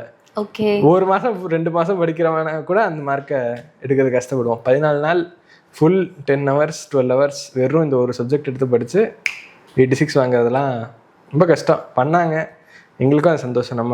நம்மளோட இது எஃபர்ட் அதில் டிரான்ஸ்லேட் ஆகுது. கம்பைன்ட் எஃபர்ட், நாங்கள் ஒரு கால் வைக்கிறோன்னா அவங்க 4 கால் வைக்கிறாங்கல்ல, 4 அடி, அது வந்து கம்பைன்ட் எஃபர்ட் டிரான்ஸ்லேட் ஆகுது அப்படிங்கிறப்போ அது பயங்கர சந்தோஷமாக இருந்துச்சு ரிசல்ட் போது. ஒருத்தன் இதுவுமே வந்துட்டு இப்போ இந்த பையனோட டீமில் தான் கொஞ்சம் ஒர்க் பண்ணுறாங்க, எங்களோட பாஸ் ஆகிட்டு கொஞ்சம் ஒர்க் பண்ணுறான். அந்த பையன் வந்துட்டு நல்ல பிரைட் ஸ்டூடெண்ட் தான். என்னன்னா சிஏ பொறுத்த வரைக்கும் almost everybody has that capability, everybody has that capacity. அந்த டைம் செட் ஆகணும். 2வது விஷயம், கரெக்டான டைரக்ஷனில் கரெக்டான எஃபர்ட் பண்ணணும். நம்மளால் இப்போ ஒரு 5 குத்து தான், லைக் 5 வாட்டி தான் கதவை இடிக்க முடியும்னு வச்சுக்கோங்களேன். கதவுல இடித்தா தான் திறக்கும். ஆமா செவுத்துல போய் அடிச்சுக்கிட்டு இருந்தா ஒரு புண்ணாக்கும் திறக்காது. ஸோ அந்த கதவுல கரெக்டாக நாக் பண்ணுங்கிற அந்த இது இருக்குல்ல, அந்த பையனுக்கு அது இல்லாமல் இருந்துச்சு. அவன் வந்துட்டு 2 தடவை வந்து எக்ஸாம் கொடுத்தான். ஒரு தடவை பாதியிலே வந்துட்டான் எக்ஸாம்ல, லைக் என்ன பண்ணணும்னு தெரியாமங்கிறப்பல லைக் எக்ஸ்ட்ரீம்லி கன்ஃபியூஸ்ட். ஓகே. அதுக்கப்புறம் அந்த கன்ஃபியூஷன்ல வந்து என்னை புலம்ப தான் வந்தான், எங்க ஊர்ல தான் அந்த பையன் இருக்கான்ட்டு. அதுக்கப்புறம் ஒன்றும் இல்லடா, இதெல்லாம் ஒரு மேட்டரே இல்லை, நீ கொஞ்சம் இப்படி எஃபர்ட் போட்டனாங்கிறப்பல கொஞ்சம் அவனுக்கு எப்படி ரீஸ்டார்ட் பண்ணணும், இந்த டைரக்ஷனில் ஸ்டார்ட் பண்ணும். அந்த பையன் தான் ஃபுல்லாக படித்தான், ஃபுல் கிரெடிட் அந்த பையனுக்கு தான். ஆனால் அந்த டைரக்ஷனை எடுத்து ஃபுல்லாக இதுக்கு டெடிக்கேட்டடாக படிக்கணும் அப்படின்னு எடுத்து படித்தான். ஒரு குரூப்பாக எழுதி பாஸ் ஆகிட்டான். எனக்கு அந்த மாதிரி direction like lost and found தானே. அவனா வந்துட்டு first time both groups pass ஆகிருக்க வேண்டிய அளவுக்கு கேப்பபிலிட்டி இருக்குது. ஓகே. ஏன் அது மாதிரி ஸ்டூடெண்ட்ஸ் 10 பேர் ஆறதில்லை ஃபர்ஸ்ட் டைம் போத் குரூப்ஸில் அப்படின்னா, ரைட் டைரக்ஷன் இல்லை, டைரக்ஷன்ல கரெக்டான எஃபர்ட்ஸ் வந்து கன்சிஸ்டண்டா இல்லை, அந்த பிரேக் விட்டுறாங்க, அந்த மொமெண்டம் போயிருதுல, அதுல போயிருது. ஸோ இந்த பையன் எனக்கு கொஞ்சம் பர்சனல் தான். ஏன்னா அந்த பையன் வந்து எனக்கு கொஞ்சம் தெரியும் ஃபர்ஸ்ட் திங். இன்னொன்று வந்துட்டு நிறைய பேர் அவனை ரைட் ஆஃப் பண்ண ஆரம்பிச்சிட்டாங்க, இவன் கண்டிப்பாக சிஏலாம் முடிக்க மாட்டான். அவனோட ஒரு டீச்சர் வந்துட்டு அவன் வேற ஒரு அகாடமியில் முன்னே லோக்கலில் கிளாஸ் போயிருந்தான். அந்த பையன் என்கிட்ட சொல்கிறான், அந்த டீச்சர் வந்து எனக்கு என் வயசு தான் இருக்கும்னு வச்சுக்கோங்க. அவன் சொல்கிறான், இவனை பாஸ் ஆக வச்சுட்டுனா இவனையே பாஸ் ஆக வச்சுட்டு நீ யார் வேணாலும் போட்டுக்கோ அப்படிங்கிற அளவுக்கு அவனை ரைட் ஆஃப் பண்ணுற அளவுக்கு அந்த கொஞ்சம் இறக்கி சொல்கிறான், பேசுகிறான். ஆனால் இந்த பையன் வந்து அந்த மாதிரிலாம் கிடையாது. இவன் கொஞ்சம் இப்படி சொல்கிறது ஓவர் என்து அவ்வளோதானே தவிர இவன்கிட்ட கேப்பபிலிட்டி இருக்கு, அந்த எனர்ஜியை சேனலைஸ் பண்ணல. ஓகே. இது மாதிரி எத்தனை பேர் இருக்காங்கிறது தான் இது. நிறைய பேர் இதெல்லாம் ஆக்சுவலி எனக்கு டக்குன்னு தோணுன 3 இதுதான். பட் இன்னுமே நிறைய சக்ஸஸ்ஃபுல் ஸ்டோரிஸ், ஹை இம்பேக்ட். எனக்கு இம்பேக்ட் ஆனது இந்த 3 தான். Like if you ask me point blank, இப்போ சடனாக கேட்டதுக்கு நான் யோசிச்சது இந்த 3 தான். ஆனால் நிறையாவே கதை இருக்குது. எனக்கு இதெல்லாம் கேட்கும் போது ஒரு பக்கம் எதுக்கு எனக்கு கிரெடிட் தரேங்கிறப்பல இருக்கும். ஆனால் ஃபுல் எஃபர்ட் நம்ம வந்து அந்த சிஸ்டம் தரோம், அந்த சிஸ்டம் மெயின்டைன் பண்ணுறது என்னோட பொறுப்பு. அதில் வந்து நீ எஃபர்ட் போடு, இந்த அவங்க சைட்ல இருந்து எஃபர்ட் போடலன்னா. ஆமாம், அதான் சொல்கிறேன். நான் ஒரு கால் வச்சா அவன் 4 கால் வச்சா மட்டும்தான், நான் ஒரு கால் அவன் 4 கால் ஐசி, அதாவது இது கரெக்ஷன் பாடி அவங்க ஒரு கால் வச்சா மட்டும் தான் பாஸ் ஆக முடியாது. லக்குங்கிற ஃபேக்டரும் இருக்குல்ல, இதெல்லாம் சேர்த்து தான் அந்த கல்மினேஷன் ஆஃப் சக்ஸஸ்ல அதுதான் இது. ஸோ இது மாதிரி நிறைய ஸ்டோரிஸ் இருக்கு. இது எல்லாத்துக்கும் நான் இல்லை, ஒரு ஃபேக்கல்ட்டி ஒரு டியூட்டர்னு இல்லை. ஏன்னா அந்த பையனுக்கே ஒரு 4 டியூட்டர் இருந்திருப்பாங்க கரெக்டாக, ஒரு ஸ்டூடெண்ட்டுக்கே ஒரு 4 டியூட்டர் இருப்பாங்க. அதை தவிர ஃபேக்கல்ட்டி இருக்கு, டெஸ்ட் கரெக்ட் பண்ணுறவங்க, எத்தனை பேரோட எஃபர்ட், ஒரு 20-25 பேர் நிறைய அதை கான்ட்ரிபியூட் பண்ணுறாங்க. எல்லாருக்குமே அந்த கிரெடிட் இருக்கு. நான் ஃபோக்கஸ் ஆரம்பிச்சதுமே எனக்கு சந்தோஷமா இருந்தது என்னன்னா, அத்தனை பேர் வாலண்டியரா வந்து எனக்கு வாலண்டியர்னா காசு வாங்காம சொல்ல, லைக் அவங்களா like come forward to support us by tutoring, test கரெக்ஷனாக இருக்கட்டும், இல்லை சம் ஃபார்ம் ஆஃப் கண்டென்ட் ஏதாச்சும் ஒன்று பண்ணுறதுக்கு CA fraternity has been very supportive of what we are டூயிங்கிறப்பல அதுக்கே சந்தோஷம் தான். ஸோ இன்னும் நிறையவே இம்பேக்ட் கிரியேட் பண்ணிட்டு தான் இருக்கோம், பண்ணவும் போகிறோம். அதான் இப்போ நெக்ஸ்ட் அதை கேட்க வந்தேன். எப்படி இந்த ஏஐ வச்சு நீங்கள் ஒரு ஆப் பண்ணி சிஎஸ் ஸ்டூடெண்ட்டுக்கு ஏற்ற மாதிரி நீங்கள் பண்ணணும் அப்படிங்கிற ஒரு தாட் வந்துச்சு? இந்த ஏஐங்கிறது வந்துட்டு ஃபர்ஸ்ட் கொஞ்சம் ஜூம் அவுட் பண்ணோம் அப்படின்னா, ஃபர்ஸ்டே சொன்னேன் இல்லை, இந்த ப்ராப்ளம் மட்டும் தான் கான்சென்ட்ரேட் பண்ணும். சொல்யூஷன் நான் இப்படி கிளாஸ் எடுப்பேன், அதாவது நான் வந்துட்டு இந்த டியூட்டர் மாடல் தான் நான் இல்லை. ஃபோக்கஸ் இஸ் நாட் இந்த பர்சனல் அட்டென்ஷன் கொடுக்குற ஒரு எட்டெக் கம்பெனியை நான் பார்க்கல. ஃபோக்கஸ் வந்துட்டு இந்த எஃபர்ட் கேப் சால்வ் பண்ணுற ஒரு கம்பெனியை தான் நான் பார்க்குறேன். ஓகே. அதாவது இந்த சொல்யூஷனோட நான் என்னை அட்டாச் பண்ணிக்கிட்டோம் அப்படின்னா, அதை தாண்டி எது பண்ணாலும் இல்லை அது வரைக்காலன்னா நம்ம இல்லை அப்படிங்கிறப்பல ஆயிரும். ஆக்சுவலாக நம்ம என்ன பண்ணுறோம், அந்த ப்ராப்ளமை தான் நம்ம சால்வ் பண்ணுறோம் அட் ஸ்கேலு. அண்டு நம்ம மனுஷன் மட்டுமே பண்ணியோ இல்லை எல்லா பிரச்சனைக்கும் நானே வந்து பண்ணேன் அப்படின்னா முடியாது அப்படிங்கிறது. அண்ட் ஏஐ பொறுத்த வரைக்கும் நான் ஏஐ கொஞ்சம் ஃபாலோ பண்ணுறேன். ஆனால் இது பண்ண முடிஞ்சதுக்கு ஒரே ஒரு காரணம்னா அது அம்பிமூர்த்தி தான். லைக் அன்டினேபிள் இது. ஏன்னா லைக் இது பண்ணணும்னு நான் முன்னாடியே சொன்னேன். இது வந்துட்டு கொஞ்சம் பீக் ஆகும். இந்த மாதிரி ஏஐ பற்றி டிஸ்கஸ் பண்ணுவேன். லைக் ஏஐ பற்றி அவர்கிட்ட பேசி கற்றுப்பேன். லைக் இது பண்ணா என்னனே ஆகும், அது பண்ணா என்னனே ஆகுங்கிறப்ப தெரியாது, இவன் ஏன் ஏஐ பற்றியே கேட்டுக்கிட்டே இருக்கான் அப்படிங்கிறப்பல அவருக்கும் தோணிட்டு இருந்துச்சு. பட் அட் ஒன் பாயிண்ட் வந்துட்டு சொன்னார், இப்போ நீ இதை பண்ணல நானே பண்ணிட்டு போயிடுவேன் அப்படிங்கிறப்பல. லைக் இது நமக்கு ஒர்க் ஆகும், நம்மளால பண்ண முடியும். எனக்கு கொஞ்சம் நாலேஜ் வரவும் ஆரம்பிச்சிருச்சு. இந்த நம்ம இருக்கிற இடம் பாருங்க, லைக் ஆலமரம் கோசன் இருக்கிற இடம் like this is the right place and also right time. இப்போதான் ஏஐ வந்துட்டு கொஞ்சம் இன்னும் ஆக்சசபிளாக வருது, டெவலப்பர்ஸ் எல்லாமே கற்றுக்க ஆரம்பிச்சிட்டாங்க. Right time for the right people. CA ஸ்டூடெண்ட்ஸுக்கு தான் இந்த எஃபர்ட் ப்ராப்ளம் அவ்வளோ இருக்குது. அதை மனுஷனை மட்டும் வச்சு சால்வ் பண்ணாமல் இது ஏஐயும் வச்சு சால்வ் பண்ண முடிஞ்சுன்னா நத்திங் லைக் இட்ல. And right person doing it. நமக்கு டிஸ்ட்ரிபியூஷன் இருக்குது. நம்ம லான்ச் பண்ணோம் CAguru.ai லான்ச் பண்ணி அந்த ஒரு 1 வீக்கெண்டு ஃப்ரைடே ஈவினிங் லான்ச் பண்ணோம். சண்டே மத்தியானத்துக்குள்ள 1000 டவுன்லோட்ஸ் சுட்டுருச்சு. லைக் மொத்தம் போட்டது 2 ரீல். ஒரு ரீல் லான்ச், இன்னொரு ரீல் சும்மா ட்ரையலுக்கு போட்டோம். அவ்வளோ பேருக்கு நீட் இருக்கு. நம்ம டிஸ்ட்ரிபியூஷனும் பில் பண்ணி வச்சிருந்தோம். அந்த ஐப்பும் அதுக்கு ஒரு 1 மந்த் கேம்பெயின் ரன் பண்ணி வச்சு அந்த 2 ரீல் தான் போட்டோம். ஒருத்த weekend 1000 download. Super super super. ஆனால் நடுவில் அதுக்கப்புறம் கொஞ்சம் அதில் சிக்கல் இல்லாமல் வந்துச்சு. பட் இந்த ஏஐ இது வெறும் அந்த ஒரு ஃபீச்சர்னு இல்லை. நாங்கள் இப்போ லைக் ஆஃப்டர் ஸ்டார்டிங் இது வி ஹயர்டு இன்னோஸ் டீம்லேருந்து எல்லாம் பண்ண ஆரம்பிச்சாச்சு. இந்த ஏஐங்கிறது தான் டெவலப்பர்லாம் ஹையர் பண்ணியாச்சு, ஆல்ரெடி பண்ணியாச்சு. இதுக்கப்புறம் AI is going to take over the company மாதிரி. டேக் ஓவர்னா ஏஐ கம்பெனி நடத்தாது, but what we are going to do is going to be led by AI தான். நம்ம எல்லாமே நம்ம பண்ண போகிற அடுத்த வர இனிஷியேட்டிவ்ஸ் எல்லாமே ஏஐ தான் ஃபஸ்ட்டு. ஏஐ ஃப்ரண்ட்டில் இருக்கும், அதுக்கு பின்னாடி தான் இந்த கிட்டாக இருக்கட்டும், கிளாஸாக இருக்கட்டும், எதுவாக இருந்தாலும் அதுக்கு பின்னாடி தான். இப்போ ஃபஸ்ட்டு டவுட் சால்வரில் ஆரம்பிச்சிருக்கோம். ஏன்னா அதுதான் நிறைய கேள்வி கேட்க மாடல் ட்ரெயின் ஆகிக்கும். நம்மளோட ப்ரைவேட் மாடலுங்கனால அது ட்ரெயின் ஆகிக்கும். அதுக்கப்புறத்துலேருந்து MCQ போவோம். அதுவுமே டெய்லி ஆக்டிவ் யூஸ் இருக்கும். அதுலேருந்து மோஸ்ட் இது வந்துட்டு டெஸ்ட் கரெக்ட் பண்ணுறாப்புல. அப்புறம் டிஸ்கிரிப்டிவ் ஆன்சரு, ஒரு ஆக்டிவிட்டி ஸ்டூடெண்ட் எதெல்லாம் பண்ணால் இன்னும் பாஸ் ஆகிறதுக்கு அந்த எஃபர்ட் போடணுமோ அது ஒன்றா நாங்கள் ஒரு ஃபீச்சராக கொண்டு வந்துட்டு கடைசியா ஒரு ஃபீச்சர் ஆக்சுவலா இருக்கு. டவுட் சால்வர் CA ரிலேட்டட், அதாவது கிளாஸ் ரிலேட்டட். அதாவது ஒன்றும் இல்லை, நீங்கள் சம் போடுறீங்க, அதில் தப்பு ஏதாவது வருது, இந்த தப்பு என்ன தப்பு, இதை எப்படி சரி பண்ணணும் அப்படின்னு வருதுன்னு வச்சுக்கோங்க. டக்குன்னு ஃபோன் எடுத்து லைக் அந்த நோட் புக்கை ஃபோட்டோ எடுத்து அப்லோட் பண்ணால் அது வந்து சொல்லிடும். நம்ம வந்துட்டு இதுக்கு CAக்கு ஸ்பெசிஃபிக்காக மாடல் ட்ரெயின் பண்ணியிருக்கோம். இதே கேள்வியை ChatGPT கேட்டிங்கன்னா ஒரு ஜென்ரிக் கொஸ்டின் ஆன்சர் கொடுக்கும். ஆனால் இது ICAல எப்படி ப்ரெசென்ட் பண்ணணும், ICA மெட்டீரியல் படி என்ன அப்படிங்கிறது இருக்குது. இன்டர்நேஷனல் ஸ்டாண்டர்ட்ஸ் வேறு, ICAவோட ஸ்டாண்டர்ட்ஸ் வேறு. நம்ம எக்ஸாம் பாஸ் ஆனோம்னா ICAவோட கண்டென்ட் தான் எழுதணும். ஸோ அதுக்கு ட்ரெயின் பண்ண மாடல் தான் இது. ஸ்பெசிஃபிக்காக இதுக்காக மெனக்கெட்டு CAக்காக ட்ரெயின் ஆகிட்டு இருக்கிற மாடல். ட்ரெயின் பண்ணன்னு சொல்ல முடியாது, ஆன்கோயிங் தானே. கேட்க டவுட் கேட்க மாடல் ட்ரெயின் ஆகிட்டே தான் இருக்குது.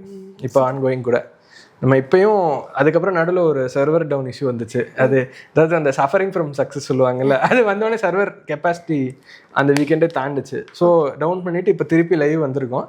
கொஞ்சம் இன்டர்னல் பீட்டால ஓடி தான் இருக்குது. ரீலான்ச் பண்ணிட்டு அடுத்த ஃபீச்சரும் நெக்ஸ்ட்டு 1 மந்த்துக்குள்ளே லான்ச் பண்ணிடும். இதுதான் சொல்கிறேன், அதான் இதுதான் நம்மளை ஆல் ஓவர் இந்தியாவும் கூட்டிகிட்டு போகும். எல்லா ஸ்டூடெண்ட்டுக்கும் டக்குன்னு இம்பேக்ட் பண்ணுற அட் ஸ்கேல் லார்ஜ் இம்பேக்ட் பண்ணுற ஒரே டூலாக நாங்கள் பார்க்குறது ஏஐ வச்சு தான் போகிறது.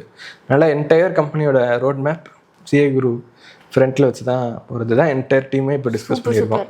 ஆக்சுவலாக CA ஸ்டார்ட் பண்ணும்போது இது மாதிரி ஒன்று இருக்குன்னு நான் யோசிச்சலாம் 2 வருஷம். அதனால் என்ன அப்படின்னா ப்ராப்ளம்க்கு சொல்யூஷன் அது எப்படி லார்ஜா கொடுக்கணும். நீங்க ஃபர்ஸ்ட் ஒரு விஷயம் வந்து நீங்க யோசிச்சதுக்கு இன்னைக்கு வந்து சொல்யூஷன் கிடைச்சிருக்கு.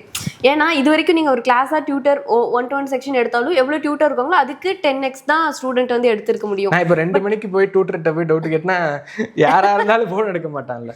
எஸ், ஆனா எனக்கு அந்த மொமெண்டம் இருந்தா தான் என்னால படிக்க முடியும். அந்த ஒரு இது இருக்கு. இப்போ எல்லாரும் டெலிகிராம் குரூப்ல போய் அந்த டவுட் கேட்கறாங்க. அதுக்கு பதிலா இப்போ எனக்கு இன்னொரு டவுட், இப்போ AI நீங்க ஃபுல்லா இன்டகிரேட் பண்ணி டவுட்ஸ் எல்லாம் கிளியர் பண்ற மாதிரி வச்சிட்டீங்க. ஸோ இப்படி போயிட்டு இருந்துச்சுன்னா நீங்க டியூட்டர் வந்துட்டு ஃபியூச்சர்ல இருப்பாங்களா, இருக்க மாட்டாங்க? இருப்பாங்க, கண்டிப்பா இருப்பாங்க. இப்பயுமே நாங்க இன்னொரு டூல் இன்டர்னலா பில்ட் பண்ணிட்டு இருக்கோம். என்னன்னா AI அசிஸ்டன்ட்னு சொல்லி. CAguru தனி, அதை தவிர நாங்க உள்ள CAguru லைக் நம்ம CAக்கு ஒரு குரு மாதிரிங்கிறப்பல அந்த ஒரு இதுல AI அசிஸ்டன்ட்னு சொல்லி நாங்க இன்டர்னல் டூல் ஒன்று பில்ட் பண்ணிட்டு இருக்கோம்.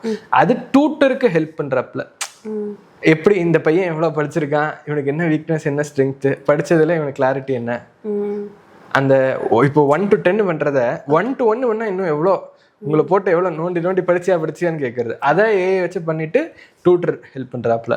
டியூட்டரை வந்து ரிப்ளேஸே பண்ண முடியாது. லைக் மனுஷனை AI இதில் ரிப்ளேஸே பண்ண முடியாது, பண்ண மாட்டேன். ஆனால் அவங்களுக்கு எக்யூப் பண்ணலாம். அதுதான் இப்போ AI அசிஸ்டன்ட் வச்சு நம்ம அடுத்து பண்ண போகிறோம் இல்லை பண்ணிட்டு இருக்கோம். அதுவுமே இந்த எண்டுக்குள்ளே வந்துடும், இந்த குவார்டர் எண்டுக்குள்ளே அதுவுமே ரிலீஸ் பண்ணிடுவோம். அதுவும் ஆக்டிவ் ஆயிரும். சரியா, முடிஞ்ச அளவுக்கு கொஞ்சம் வினோதமா பண்ணிதான், வினோதமா இல்லை, முடிஞ்ச அளவுக்கு எவ்வளோ எக்ஸ்பெரிமெண்டல் அப்டேட்டடா இருக்கிறதுன்னு சொல்லல. அப்டேட்டட்ங்கிறதுல எப்படிலாம் இன்னும் பெட்டர் ஆக்கலான்ட்டு கொஞ்சம் ரிஸ்க் எடுத்து தான் இது. எந்த அகாடமி இந்த ரிஸ்க் எடுக்க மாட்டாங்க. கண்டிப்பா. அதுவும் இப்போ நான் ப்ராஃபிட் ஓரியன்ட்னு யோசிச்சேன்னா, நான் இப்போ இந்த காசு எடுத்து நான் ஒரு ஐஃபோன் வாங்கிட்டு போயிருக்கலாம். நான் இப்போ உட்காந்து இந்த 3 மாசம் வந்துட்டு என்னோட காசை தான் திருப்பி நான் இதில் போட்டு சிஏ குரூக்கு பண்ணிட்டு இருக்கோன்ட்டு. It's a sacrifice from the entire team. Real entrepreneur. ஆமா, இது ரியல். இதுல திருப்பி growth ரீஇன்வெஸ்ட் பண்றது, இது மொத்தமா இது தூக்கிட்டும் போகலாம், மொத்தமா நக்கிட்டும் போகலாம். லிட்ரலி ரெண்டுதும் இருக்குல்ல. அந்த ஒரு ரிஸ்க் எடுக்கிறதுங்கிறது இட்ஸ் சாய்ஸ்னு எடுக்கிறோம். எப்படி போகுதுங்கிறது பார்த்துக்கலாம். இப்போ வரைக்கும் குட் ரிசப்ஷன் தான் இருக்கு. நம்ம இன்னுமே ஸ்லோவாக இதை கொஸ்டின் பண்ணி கொஞ்சம் ஸ்டூடெண்ட்ஸ்க்கு இன்னும் பெட்டராக ஹெல்ப் பண்ணுறதுக்கு ரெடி பண்ணோன்னா இல் டேக் ஆஃப் தான். Super super. இப்போ லாஸ்ட் டைம் கிட்டும் பண்ணியிருக்கோம். அதில் தான் இந்த பிளானர். ஸோ இன்னுமே நிறையாவே கொண்டு வந்து. கிட்ல என்னென்ன இருக்கு? கிட்ல வந்துட்டு கொஸ்டின் பேங்க் இருக்கும். கொஸ்டின் பேங்க்ல ஒரு சாப்டருக்கும் கொஸ்டினை வந்துட்டு இது பண்ணி வச்சிருப்போம், சார்ட் பண்ணி வச்சிருப்போம். அப்புறம் test series with video review இருக்கும். வீடியோ ரிவ்யூனா இப்போ நீங்கள் டெஸ்ட் எழுதுறீங்க, என்னெல்லாம் தப்பு பண்ணியிருக்கீங்க, அந்த தப்பை எப்படி கரெக்ட் பண்ணலான்ட்டு வந்து ஒரு வீடியோவில் ரிவ்யூ வரும் அந்த பேப்பரை வச்சு. இது யாருமே பண்ணுறதில்ல, இது ஈஸி தான் நினைப்பீங்க. இது எந்த டெஸ்ட் சீரிஸ் வரதும் பண்ணல, கரெக்ட் பண்ணி கொடுத்துருவான். தப்பு என்னங்கிற நீயே கண்டுபிடிச்சிக்கோ, எப்படி கரெக்ட் பண்ணுங்கிறது உன் பாடு. நாங்கள் வந்துட்டு இந்த தப்பை வந்துட்டு என்னங்கிறதையும் ஐடென்டிஃபை பண்ணி சொல்லிட்டு அதை எப்படி நீ இது கரெக்ட் பண்ணி பாஸ் ஆகலாம், how to make it your last attempt அப்படிங்கிற அந்த மோட்டோட டெஸ்ட் சீரிஸ். அது எப்படி என்ன மாதிரி டெஸ்ட் கரெக்ட் பண்ணுவாங்க, அதுக்கப்புறம் அதை ரெக்கார்ட் பண்றது தான். ஓகே, டியூட்டரே வந்து ரெக்கார்ட் பண்ணி. ஆமா, ரெக்கார்ட் பண்ணி கரெக்ட் பண்ணி. ஆமா, பர்சனலைஸ்ட் இதுதான். அப்புறம் நம்ம பிளானர். அதுக்கப்புறம் நான் இது வரைக்கும் என் ஜேர்னியில் பார்த்தது, அப்புறம் ஒரு சப்ஜெக்ட்டுக்கு என்னெல்லாம் ஹேக்ஸ் இருக்கு, டிப்ஸ் அண்ட் ட்ரிக்ஸ் இருக்கு, என்னெல்லாம் பார்க்கணும்னு சொல்லிட்டு மொத்தம் ஒரு 200 பேஜ் கம்பைலேஷன், ஃபோக்கஸ் மேனுவல்னு சொல்லி அதை வச்சே யூ கேன் எந்த மாதிரி கொஸ்டின்ஸ் வந்தாலும் டெசிஷன் எடுக்கிறதுக்கு தேவையான ஃபுல் இன்ஃபர்மேஷன் அந்த ஃபோக்கஸ் மேனுவலில் இருக்கும். இதை தவிர நம்ம லாஸ்ட் டைம் கம்யூனிட்டின்னு சொல்லிட்டு ஒன்று வச்சுருக்கோம் வாட்ஸ்அப்பில். வாட்ஸ்அப் குரூப் தான் அது. அதில் வந்துட்டு வீக்லி டெய்லி வந்துட்டு எம்சிக்யூ மேரத்தான் பண்ணுவோம். அதுக்கு ஆக்சஸ் கொடுத்துருவோம். எம்சிக்யூ மேரத்தானுங்கிறது கிளாஸில் உட்காந்து எம்சிக்யூ சால்வ் பண்ணுற sessions. 30 mark per paper MCQ. So அது டெய்லி ப்ராக்டிஸ் இருந்தால் தான் வரும். அதுக்கப்புறம் வந்துட்டு ரிவிஷன் மேரத்தான் பேஸ்ட் மென்டார்ஷிப் ஒன்று இருக்கும், டீப் ஃபோக்கஸ் அப்படின்னு சொல்லி. நம்ம அது வந்துட்டு அந்த 45 நாள் எக்ஸாமுக்கு 45 நாள் முன்னாடி இதுக்கும் ஆக்சஸ் வரும். லாஸ்ட் நம்ம கிட் ப்ரோன்னு சொல்லிட்டு இருக்கும். ஸோ அது ஃபுல் பேக்கேஜ். இதுதான் இப்போ லாஸ்ட் டைம் கிட்லேயும் பண்ணுறோம். கிளாஸஸும் அஃப்கோர்ஸ் எல்லாருக்கும் ஆல்ரெடி அது ஓரளவுக்கு தெரிஞ்ச மேட்ரு தான். இப்போ இந்த 3மே ஃபுல்லாக ஓடிட்டு தான் இருக்குது. Super super. 2 வருஷம் ஆயிருக்கு. பட் 2 வருஷத்தில் நம்ம ஒரு 7 பேப்பர் பண்ணிட்டோம். இன்டர்மீடியட், ஃபைனல் ஒரு பேப்பரு, ஃபவுண்டேஷனில் 4 பேப்பர் லான்ச் பண்ணிட்டோம். அது இப்போ தான் ஸ்டார்ட் பண்ணியிருக்கோம். அதுக்கப்புறம் கிட்டு வந்துருச்சு, 6 பேப்பருக்கும் வந்துருச்சு. சிஏ குரு தான் actual pinnacle of what we are doing மாதிரி. சூப்பர். அதுதான் இப்போ நெக்ஸ்ட்டு ரோட் மேப்பும் பார்ப்போம் எப்படி போகுதுன்ட்டு. நீங்கள் தான் டிசைன் பண்ணுவீங்க, எப்படி பார்க்க போகிறீங்க இன்னைக்கு தான். எது டிசைன் பண்ணுறது? எல்லாமே யூஎக்ஸும் இருக்குது, கிராஃபிக் டிசைன் இருக்குது, பண்ணுவோம். இல்லை அது வந்து ஆக்சுவலாக டிசைன் பண்ணுறதை தாண்டி ஒரு கிளைண்ட்டாக வர்றதை தாண்டி இதை வச்சு இத்தனை ஸ்டூடெண்ட்ஸ் வந்து பெனிஃபிட் ஆகிறது வந்து இன்னுமே பெட்டரான ஒரு நல்ல ஒரு ஃபீல் இல்லையா? ஆமாம். இந்த நீங்கள் அந்த வீடியோ எடுத்து கொடுத்தீங்கல்ல, அதை போட்டதுக்கே அவ்வளோ பேர், 30-40 பேர் மெசேஜ் அனுப்பிச்சிட்டேன் இன்ஸ்டாகிராமில். சூப்பர் சூப்பர் சூப்பர் வா அப்படின்ட்டு. அதோட இது ஆக்சுவல் இந்த கான்செப்சுவல் இது நீங்கள் டிசைன் இந்த ஐடியாவை கான்செப்சுவலுக்கு கொண்டு வந்தது. அதே மாதிரி நம்ம சிஏ குரு பற்றியும் வந்துட்டு எனக்கு தெரிஞ்சவங்க கிட்ட, லைக் சிஏ படிக்கிற ஒரு ஸ்டூடெண்ட் ஒருத்தவங்க கிட்ட சொல்ல உடனே அந்த ஆப் டவுன்லோட் பண்ணாங்க இம்மிடியேட்டா. ஏன்னா அவங்களுக்கு வந்து நிறைய டவுட்ஸ் வந்து நம்ம யார்கிட்ட நம்ம டியூட்டர்கிட்டயோ இல்லாட்டி தெரிஞ்சவங்க கிட்டே கேட்க கொஞ்சம் இதாக இருக்கும், இது கூட தெரியாதா அப்படின்னு.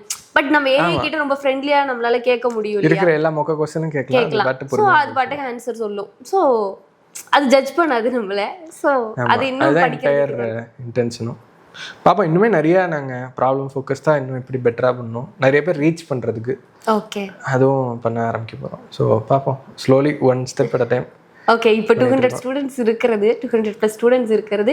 இது 20,000க்கு மேலே 2 lakhsக்கு மேலே ஸ்டூடெண்ட்ஸ் வந்து ஃபோக்கஸில் வந்து படித்து பெனிஃபிட் ஆகணும். அதுக்கு டிசைட் பண்ணி கண்டிப்பா. ஓகே ஷூர், கண்டிப்பா நீங்க தான் பண்ண போறீங்க. வேற சோ எண்ட் ஆஃப் டே நீங்க முடிஞ்ச அளவுக்கு நிறைய ஸ்டூடண்ட்ஸ்க்கு இம்பாக்ட் பண்ணனும். அதான் எண்ட் ஆஃப் டே உங்க பிசினஸ் என்னோட பிசினஸ்ங்கறத தாண்டி ஸ்டூடண்ட்ஸ்க்கு இவ்வளவு இம்பாக்ட்ஃபுல் கொடுக்கிறதுங்கிறது அந்த ஒரு நல்ல ஒரு விஷயம். நம்ம அந்த பாக்குறது பிசினஸ்ங்கறத அந்த ஒரு வேல்யூ செயினா பாக்குறோம். நான் ஒரு டியூட்டர் வந்துட்டு ஒரு ஸ்டூடண்ட்க்கு ஹெல்ப் பண்றான், அந்த ஸ்டூடண்ட் வந்து எங்களுக்கு பே பண்றான், அந்த பே வந்து டியூட்டருக்கும் போகும். சோ லைக் ஒருத்தனுக்கு வேல்யூ கிரியேட் ஆகுது, என்டையர் அந்த வேல்யூ செயின் ஆகுது.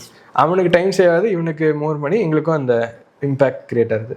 ஸோ அந்த வேல்யூ செயின் கண்டினியூஸாக போனால் 3 பேரும். ஸோ ஒரு பிஸ்னஸ்க்கு இது ரொம்ப ரொம்ப இம்பார்ட்டன்ட். இந்த செயின் இருந்துச்சுன்னா அது நெக்ஸ்ட் லெவல் கொண்டு கரெக்ட். உங்களுக்கு சொல்லணும்னா கரெக்டான கிளையண்ட்டு, கரெக்டான ஒர்க்கு, அப்புறம் நீங்கள் அதுக்கு கரெக்டான டீம் வேணும். இந்த 3 தான் செயினுக்கு தேவையானது. ஆமாம், கிளைண்ட்டுக்கு வேணுங்கிற என்ன விஷயமோ அதை நாங்கள் கொடுக்குறோம், அது பண்ணி கொடுக்கறதுக்கு டீமுக்கு சேலரி வேணும். அது இது 2மே நம்ம பண்ணுறதுனால ஹனட்டோரியாவுக்கும் அதுதான் என்டையர் இது. ஓகே. ஸோ இவ்வளோ இன்ட்ரெஸ்டிங்காக நம்ம ஃபோக்கஸில் ஒன்றா பண்ணிகிட்டு இருக்கோம். இது எல்லாமே ஸ்டூடெண்ட்டுக்காக. ஸோ இதை பார்த்துட்டு கண்டிப்பாக சிஏ ஆகணும், சிஏ ஆகிறதுக்காக ட்ரை பண்ணிட்டு இருக்கிற ஸ்டூடெண்ட்ஸ்க்கு நீங்கள் என்ன சொல்ல விரும்புகிறீங்க? எஃபர்ட் போடுங்க, நல்லா எஃபர்ட் போடுங்க, எங்களோட சேர்ந்து எஃபர்ட் போடுங்க. Join focus and make it your last. அவ்வளோதான். Okay, thank you so much Venkat. Thank you so much for taking the time. Thank you so much.